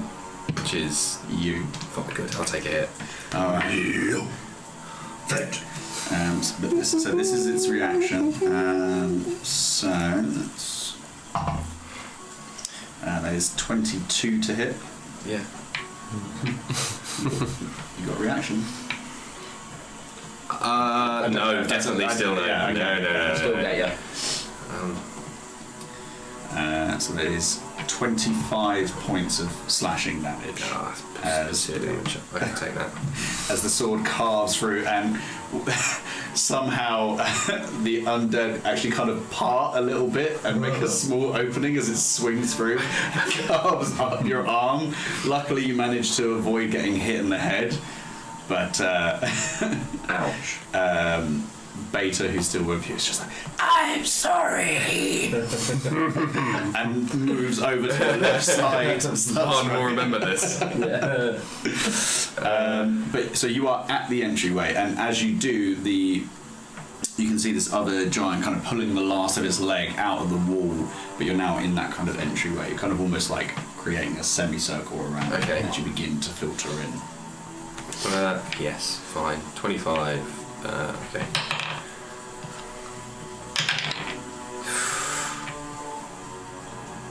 Another one of my spirits disappears. Failed in concentration. Oh, Damn. With Warcaster, a 5 and a 1. Damn. So this is one of the Skelly boys. This was like a putrid, bloated. Right. So this one just Zombie. kind of like collapses and almost like merges with the mud on the floor and creates like a puddle of a human. Yeah. Viscera. Yeah. Yum. Okay. So that is anything with your bonus action? No. So this is the giant's turn. It's your group is the only thing that it can see. This is the lesser of two evils from a fucking wave of 100 zombies. Yeah, So I think I'm okay with that kind of scenario. Let me just refresh this. Sorry. Okay. It's going to. Excuse me. It's just going to take a swipe at you lot. It can make 2 weapon attacks. So the first one is a 22. So now it's 6 of you lot.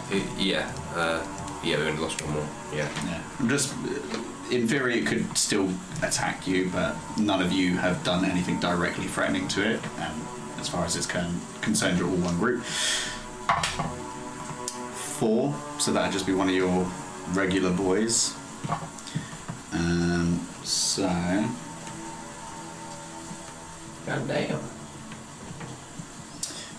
There's only 13 points of damage on the first one. What kind? This is slashing damage. Okay, 13, yeah. 13. Okay, I can take that.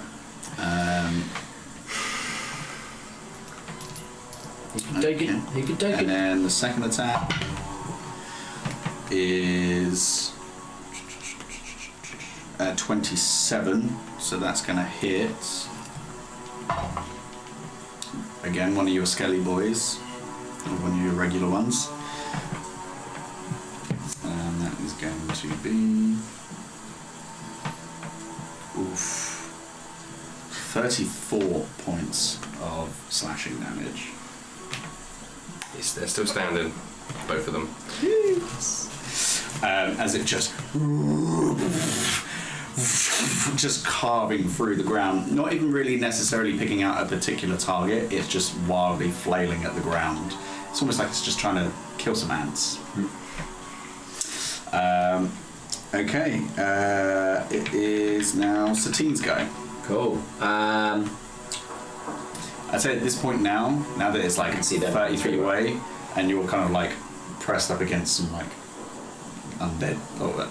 some dead tree, you can see like bits of stone starting to scatter on the floor. Rumbling. And I can see these guys run, and then continue You to just run see past. this group, one skeleton, whoosh, Yeah. another skeleton freezes, and then after like about 6 seconds begins to run again. Yeah. And then just trailing behind, you can just faintly see Sayri.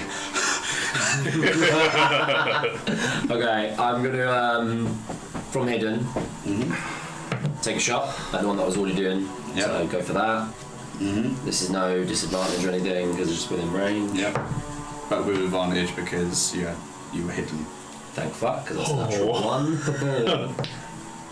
So that is 17.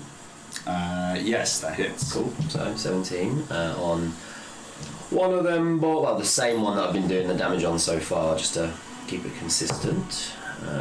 So that is 9 points on the crossbow plus 10, 23, 29 points of damage. 29. How do you want to do this? Oh, so I just see a lot going on. People are running, skeletons getting evaporated. Just again, deep breath. And just back of its head. I imagine it's turned away to deal with the ones that are running past it now. Yeah. So back of its head. Hopefully it starts to slump and drop. Yeah.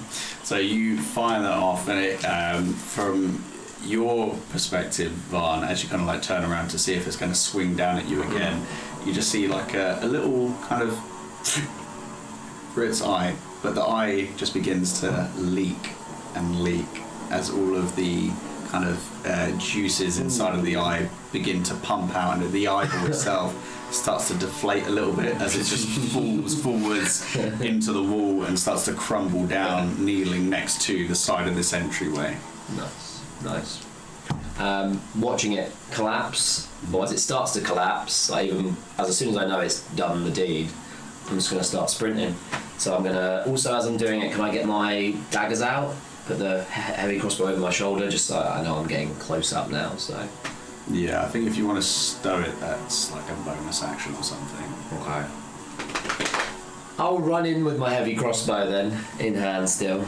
I don't know. I'm going to move regardless. Well...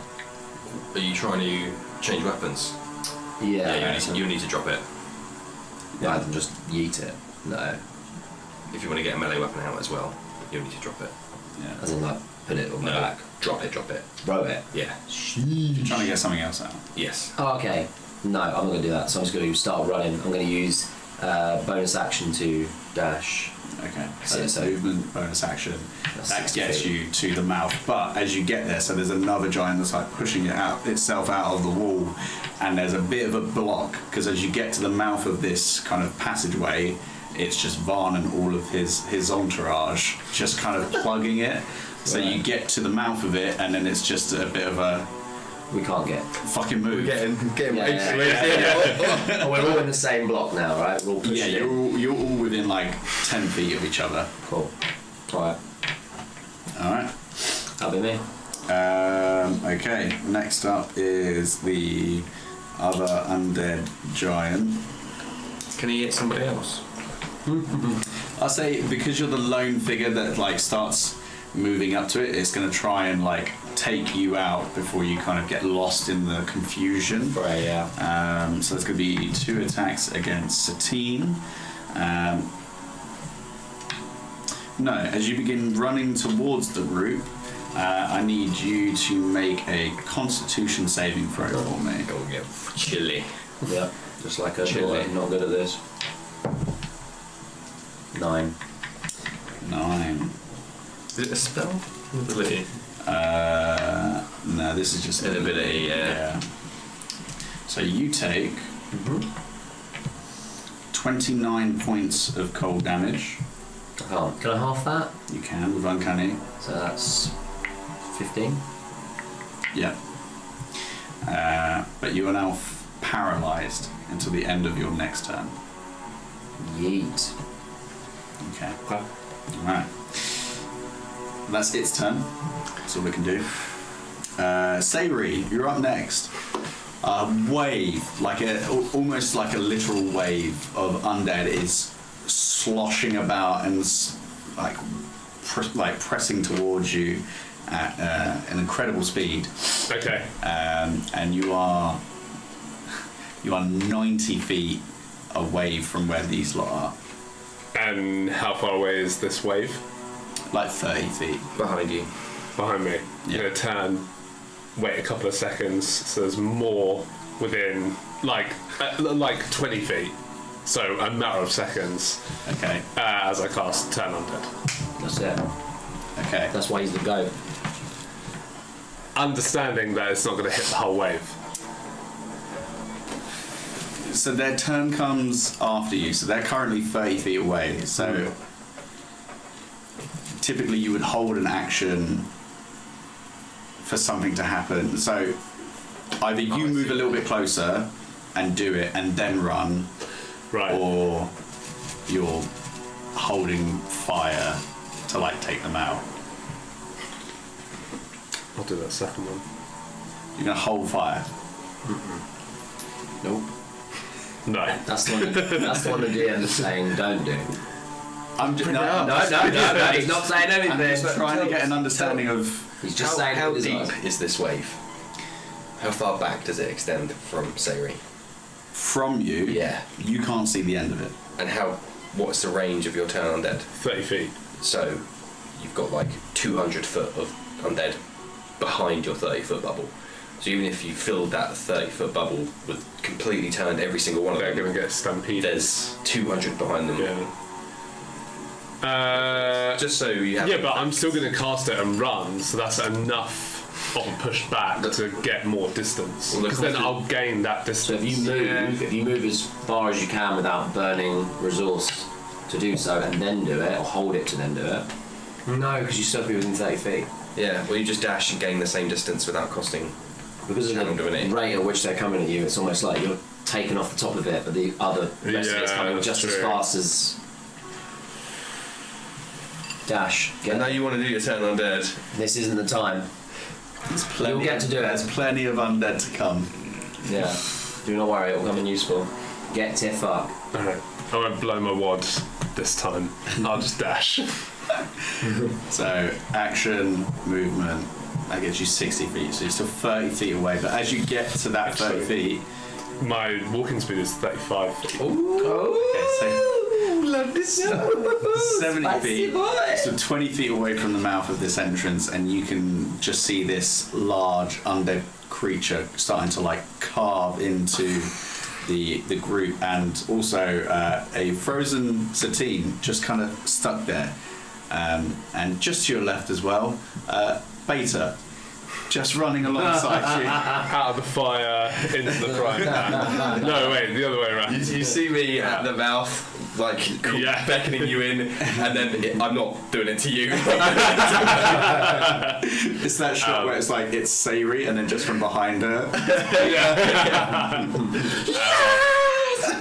Go on, Knowing that Varn would want the best for Beta, it's probably safe that I join in. So I'll make my way in that direction. Lovely stuff. Okay. The horde begins to fill this kind of portion that you're in. So that's that initial choke point, and they all just start to spill out and spread. So another 30 feet. 30 feet wide? Or? No, like 30 feet closer to you. Yeah, so from you, they're only 40 feet away. Where are they from me? Another 20 on top of that. So 60 feet. Because am I with you guys basically? Yes. I'm with You guys are you're at the back, like you're trying to get into a busy club, and there's just too many people in your way. You've been promoted to the entourage. I'm in, baby. That spot just opened up. A couple of spots open for. But you can't move. Yeah, you're frozen solid. All of your muscles have seized. All you saw was just this flash of blue. Yeah. But yeah, con saves, man. Con saves, they get you. Right, Varn, it's your turn. Okay. So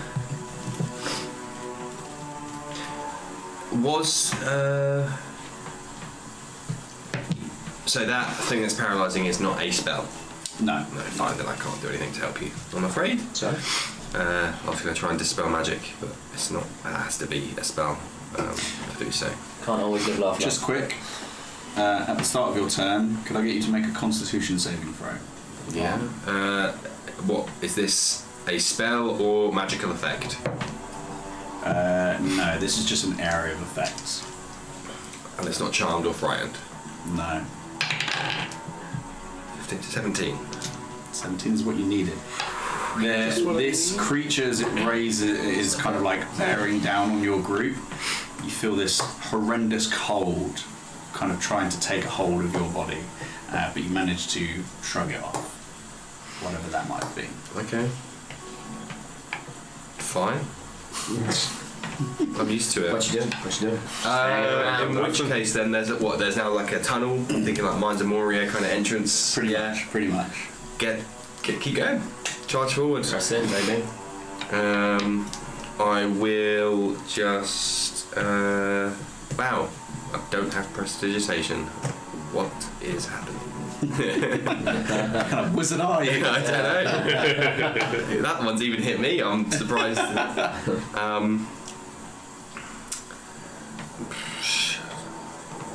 Yeah, no, I'll dash in. I want to get as far away from all this shit as possible. So double movement, get in. 30, 60. Yeah.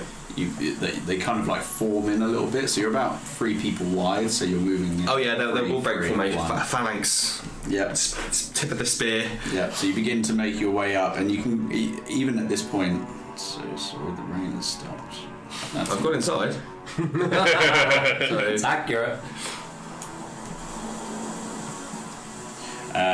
So you begin to work your way up this path, which seems to be about maybe like 100 feet in length. And it starts to narrow off even more so as you get towards the other end. Like it's almost like suffocating the light that's filtering down from the top. okay.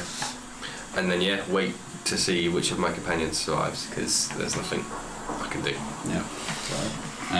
We'll be there. We'll be on your 6. Satine. You don't get a turn, but you're unparalysed. Brilliant. I'll be back, baby. Back by popular demand. Okay. It's the other. Well, it's the giant's turn.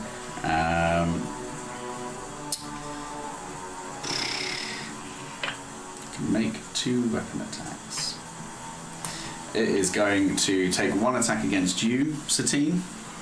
It's going to go to carve down with its great axe for a 22.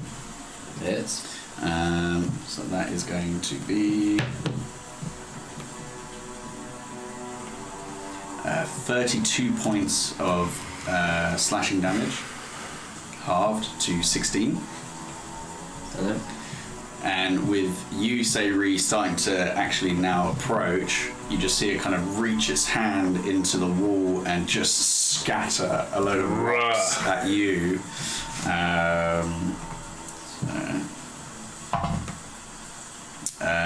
That is only a 16 to hit. Nope.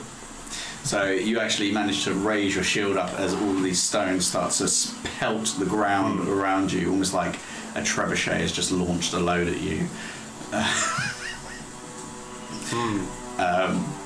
But no effects. No effects. Right. But it's actually your turn now, Sayri. Sayri. I'm just going to carry on running direction of Farn. That's like into the bottleneck, right? Yeah. So you were 20 feet away from that, so 30 feet gets you in. Cool. As you using action and movement. How far away is Farn? We're deep. Yeah, they're 60 feet in, so they were 80 feet away from you. Okay, So you can close the gap. I'll do the dash, yeah. Okay, as you leave the giant's range, it's going to use its opportunity attack to try and hit you with its great axe. That's a big range. It's a big duck. For a 19. Yeah, but it's undead, right? So it has disadvantage. Yeah. Oh, nice. Strong. 18. Oh, Just on the money. Yeah. that's annoying. It do be like that. So you wasn't too bad. You take 15 points of slashing damage. Okay. As on the backhand, it carves the ground behind you and actually slices up your back. But that actually kind of gives you a little bit more momentum into this kind of narrow passageway. Let me gain another 5 feet. Sure, why not? You're now 5 feet away from Vard's group. In waving distance. The horde now moves up another 40 feet. Okay. As it starts to swarm, like the pressure of undead pushing through, it's Yeah. actually propelling them further in. Fuck. Okay. So, Told me you turned undead out there, right? What? Vard is asking whether you did turn undead. I was waiting for the right moment. Yeah. That kind of bottleneck area, in terms of like a body, like a medium-sized body, human-sized body, how many can you get through at once? about 3, because it's about 15 feet wide. So 3, 4, no, quite a few. Yeah. I mean, I'm too far now. I'm not saying anything.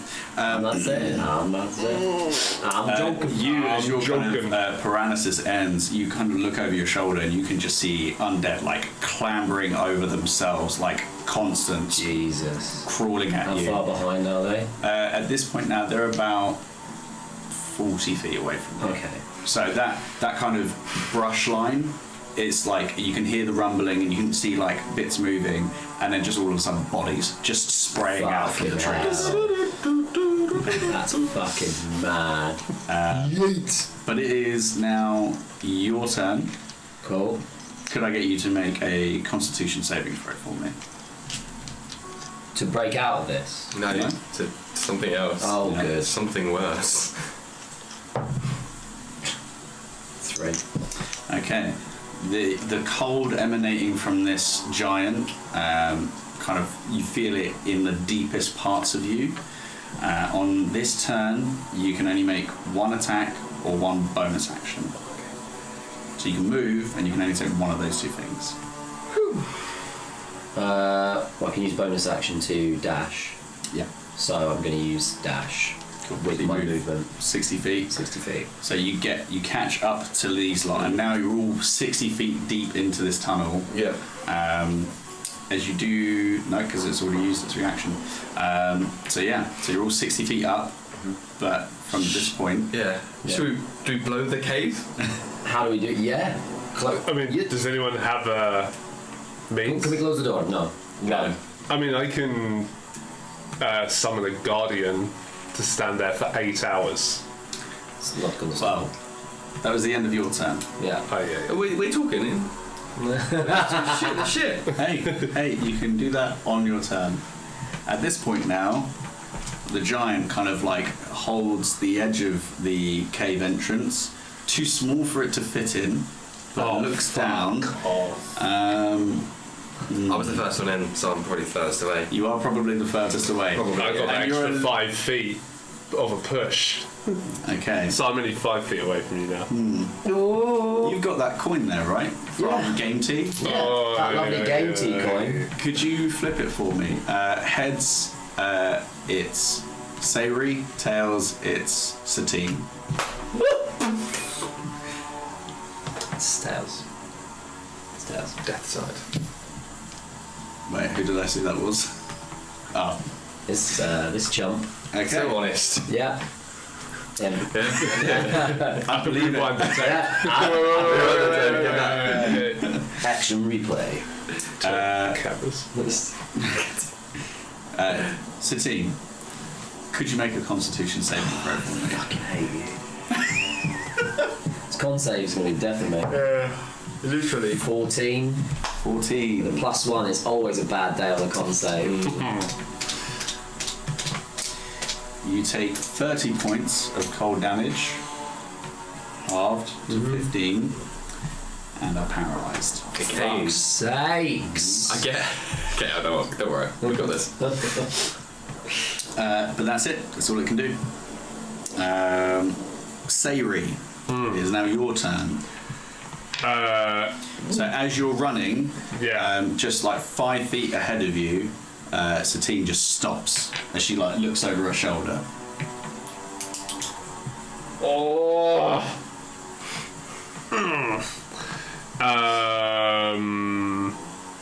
Do I recognise her as being paralysed?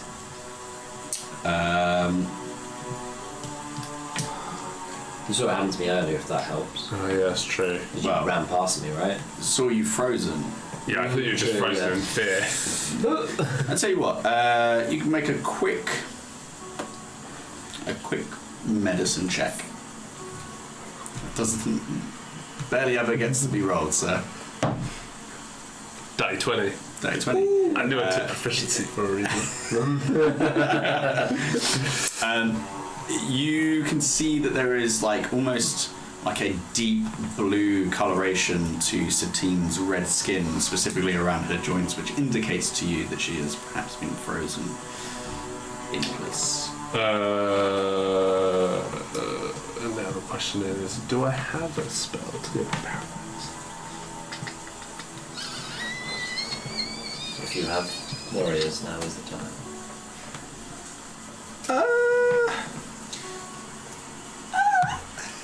I mean, I am pretty strong. I think that would work. You can pick me up. Yeah. You can pick me up, muscle mummy. I was going to get all my boys to. I'm actually just gonna call out and yell, because he's only 5 feet away from me. Yell at Varn to tell the entourage to pick up Satine. The entourage. Then you're going to be like, crowds out. And are we classing that as an action? We'll say that's your bonus action. Okay, cool. In that case, I will turn and 30 feet away from me cast where is it? Guardian of Faith. 30 feet from where we're standing towards the bottleneck of the undead, a large spectral guardian appears and hovers for the duration in an occupied space. So that'll be up to 8 hours. until it takes 60 points of damage. 60 points of damage. Yeah, but anything that gets within 10 feet of it for the first time will take 20 points of radiant damage, failing a dex save. Sheesh. How big is this creature? It is. Is it like It just says large, yeah. Okay, cool. All right. But it does hover, if that makes a difference. They could clamber underneath. But Well, it's just basically like it's a damaging bubble. Yeah. Yeah. So, Spirit, any particular form that this takes? Owain. Oh, I like that. Nah. He's busy getting glizzy. He's getting so much. Josh to smithereens, man. Divine. I can't take it. What? No divine head. Send me back. There's some elf who once had the Moonblade, so them. I can't remember her name. So they. Her name was Moonblade, So they appear, and with the sword in front of them, this like white kind of bluish hue energy starts to emanate from them, pulsating, and you can see the giant that was originally like leaning in kind of immediately singes most of its face and kind of recoils a little bit. End of your turn. The horde move up another 40 feet and actually get to the mouth of the entrance. Yeah. But as they do, you can see the first few immediately start running up to it and just like almost immolating upon entry. Nice. That's hot. All right. cool. I can't really use my movement to like nudge Satine's body towards the entourage if they haven't made it yet. Or I just run. Yeah, we'll say that you've done a lot on your turn. Yeah. You've been very liberal. Thank you. That sounds like a really good YouTube video. 8 hours of immolating undead. Being singed to death. Yeah. I could fall asleep to that. Just the sound of sizzling and screaming. Lovely stuff. Cool. Next up, Varn. Pick her up. That's the party move right there. One brings out a beer bong. Not now. Yeah, so you're Later. Chainsaw crash helmet. Fire. your entourage Pick her up. being led by The one that's. Alpha, who was back picking now. up the rear, Yeah, so they've come he back now. immediately starts Just scoops her up. Satine and just kind of passes her on to the group. Just like, Start passing her down. I'm like, no, you run with it. Move it. No, security will get her at the end. That's fine. I'll say that they can only move 45 feet because they do lose some movement from crowd surfing Satine. If they're still dashing, yeah. Yeah. I've got nothing to help here. It's very annoying. Shouldn't have such shit con. That's my problem. But you make it another 60 feet, and at this point now you can actually kind of see the exit now where it starts to open up a little bit more. Okay, we need to blow this. Do we need to? Well, that will do some. Yeah, that will hold them off for quite a while. How much damage was it? 20 radiant. But on undead, that's... Yeah, probably will keep them at bay. Oh, okay. I'll sit down and enjoy myself. You've got 8 hours. Have a little sleep. It's a great sound. Yeah. The sound of it being And seen. you can't hear it without being like, maybe I should just take it Have a easy. nap. Low Guardian five. is just a girl with headphones on. No shield, just a laptop. Yeah, just stood there with the shield, just like they're just dying. It's just Bouncing it. yeah. Moths to a. Right, Yeah, just get a wriggle on. Satine, can't do anything on your turn. However, you do still move 45 feet as you come Fucking to. amazing. Boys, you And got you outside, done. there's just undead. For a minute I shit and then realise they're wearing capes. You see the capes. Yeah. Oh, these are the boys. Cape check. Boys, hold up. As they're running back, you just tap each one on the head and be like, yeah, it's fine. Yeah. You're not you. You are not allowed. Get out of the How the little red backpacks holding up? Immediately assimilated. Immolated. Always there. Frost Giant.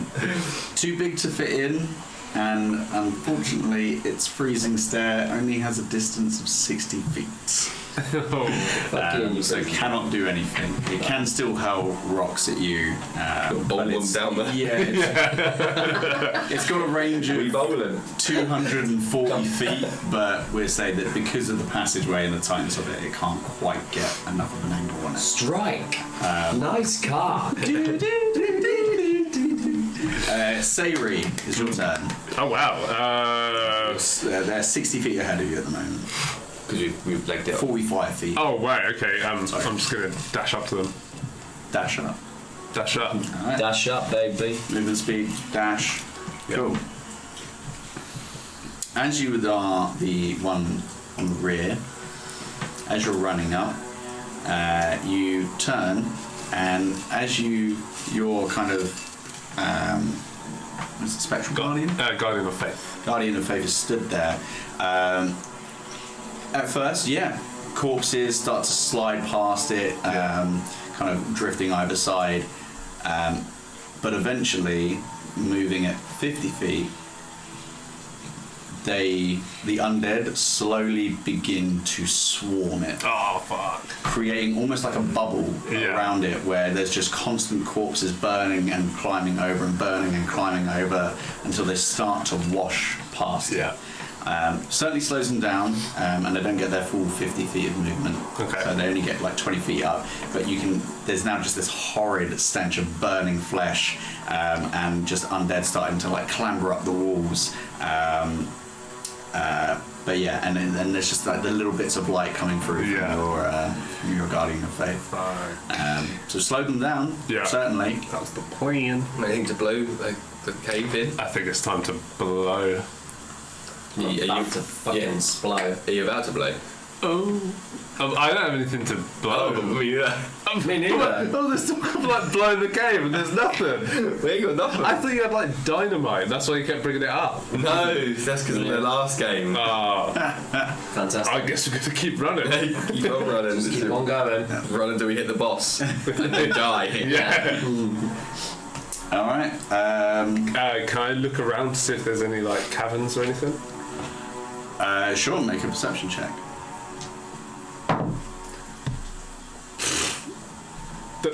Say it. What are you doing? Say it. Just hanging around. Savory. That's right. Unfortunately, you are.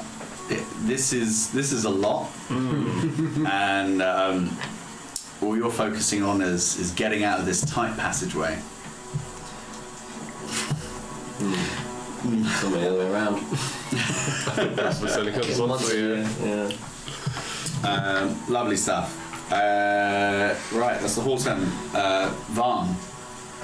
Keep running. I've got nothing else. So with your action and your movement, you break out onto the actual on the other side of this kind of couple of miles. Yeah, and is there a big red button that says shut the door? There isn't, but you can see that like there is enough space around either side of where the canyon kind of overhangs that with enough force you could probably knock enough debris down. Okay. I mean, I'm sorry, I'm just used to people having, I don't know, fireball, any kind of damaging spells that would cause damage. I'm a necromancer. I'm not a... Hey, be more dead. Yeah. This is what you should tell me. And then sometimes be a little bit less dead. Rocks die. Yeah, I've got like Blight, Negative Energy Flood, and Finger of Death. Devil finger.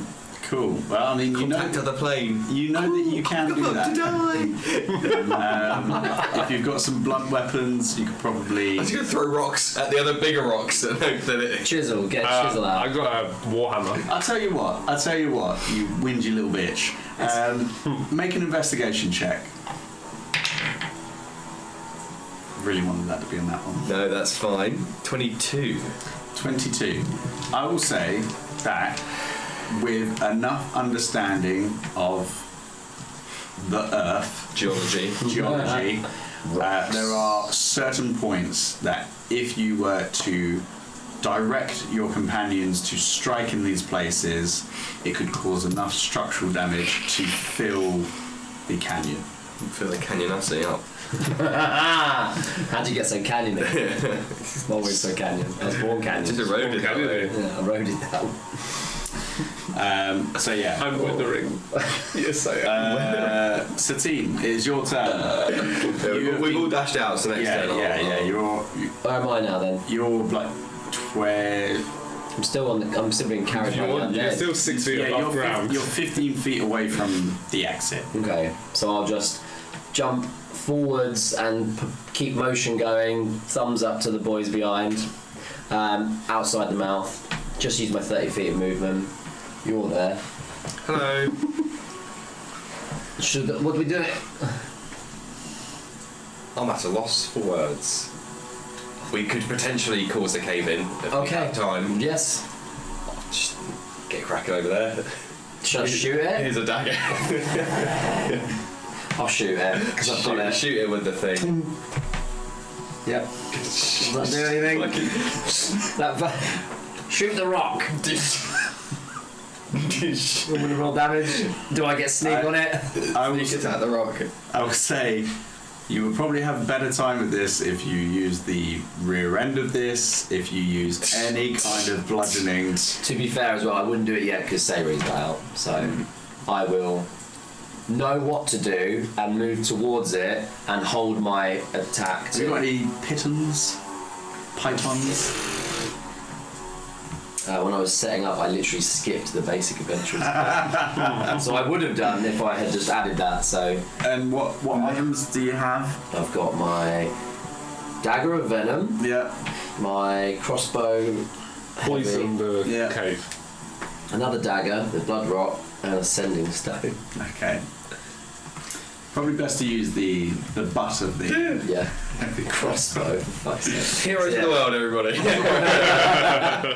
Okay. Right, I will move over to where you said would be a good place to strike and wait and hold my for you to get out. Hopefully you can help me when we get there. Yeah, I got a hammer. Yeah, got actual useful equipment for this. Giant can't do anything. Sayri, it's your turn. I'm gonna run out. How many feet left did I have before? You had like 60 feet, so you'd have 10 feet. Okay, after the dash. Yeah. That's all I can do, really. So you get out, 10 feet to move to wherever Varn points to. Kind of, yeah. Just like, Cool. And you get ready. And just pose, yeah. Alright. Horde moves at full speed, 50 feet. And for anybody, probably most likely for you, Varn, you can just see them like scattering along the walls, climbing along the floor, almost like caving in on themselves. How's my guardian doing? That's gone. That's gone. It's constantly like if this was based on experience, you'd be leveling up like no. You're right.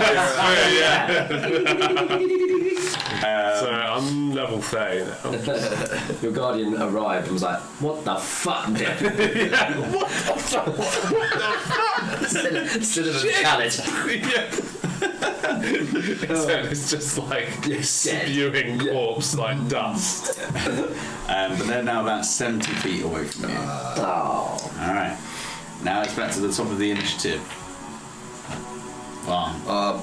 Help out guys, I guess, with their butts of their swords and their fists. Yeah. Elbow drop it. Yeah. Oh yeah, just get the entourage to like charge into it. They're dumb undead. I mean, they've probably got bludgeoning.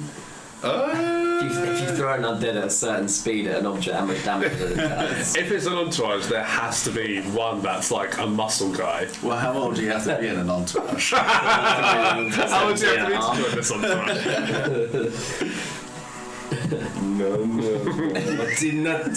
That's Vard's cheeky little secret.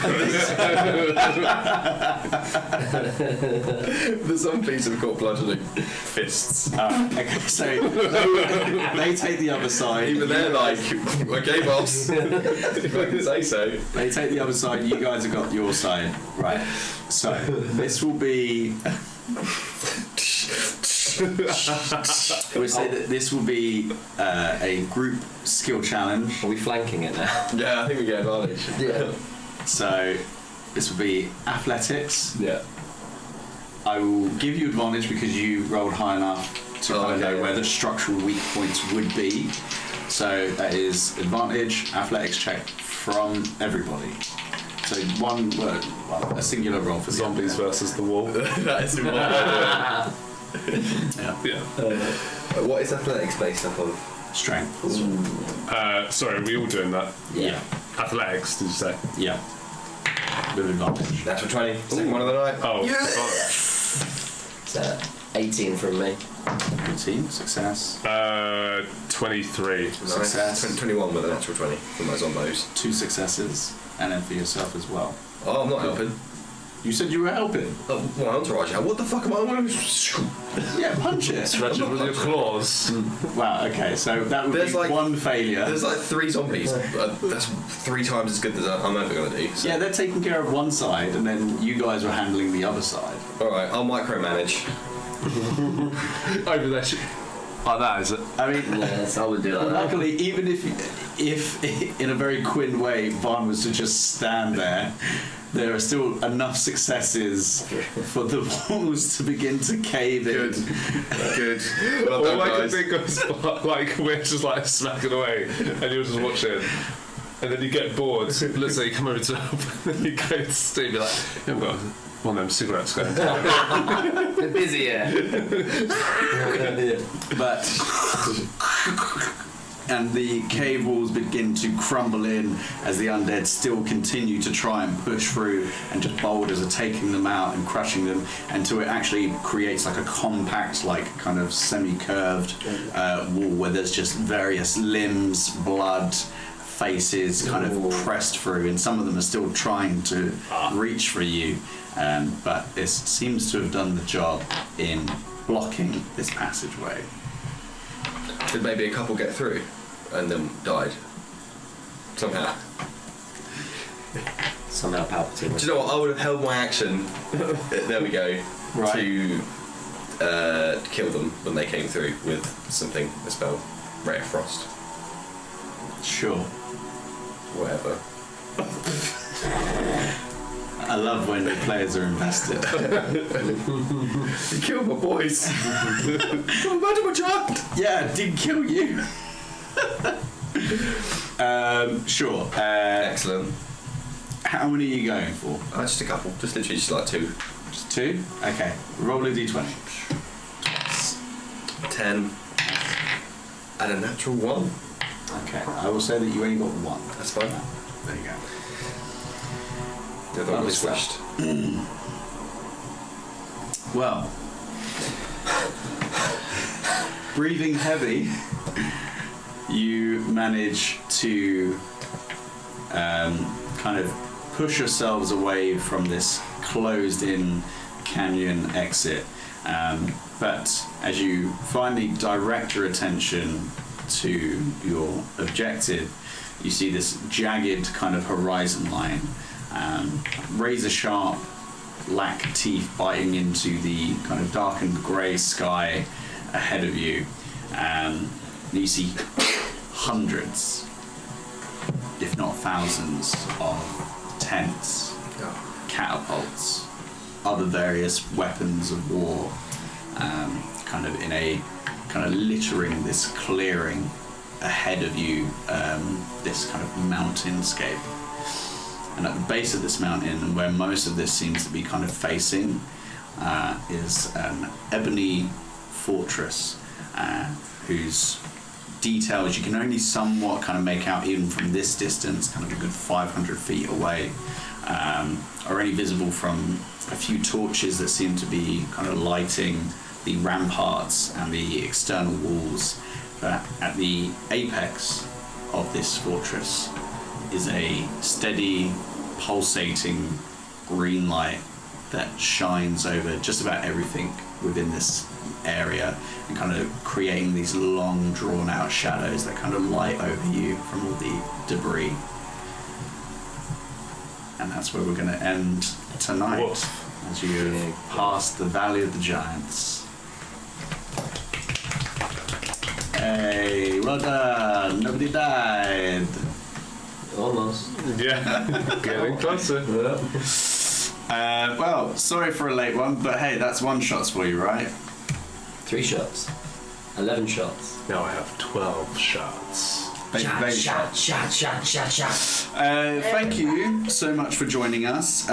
We will be back in the next session, hopefully with Rob in tow.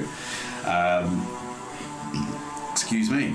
That will be Next week? Is it next week?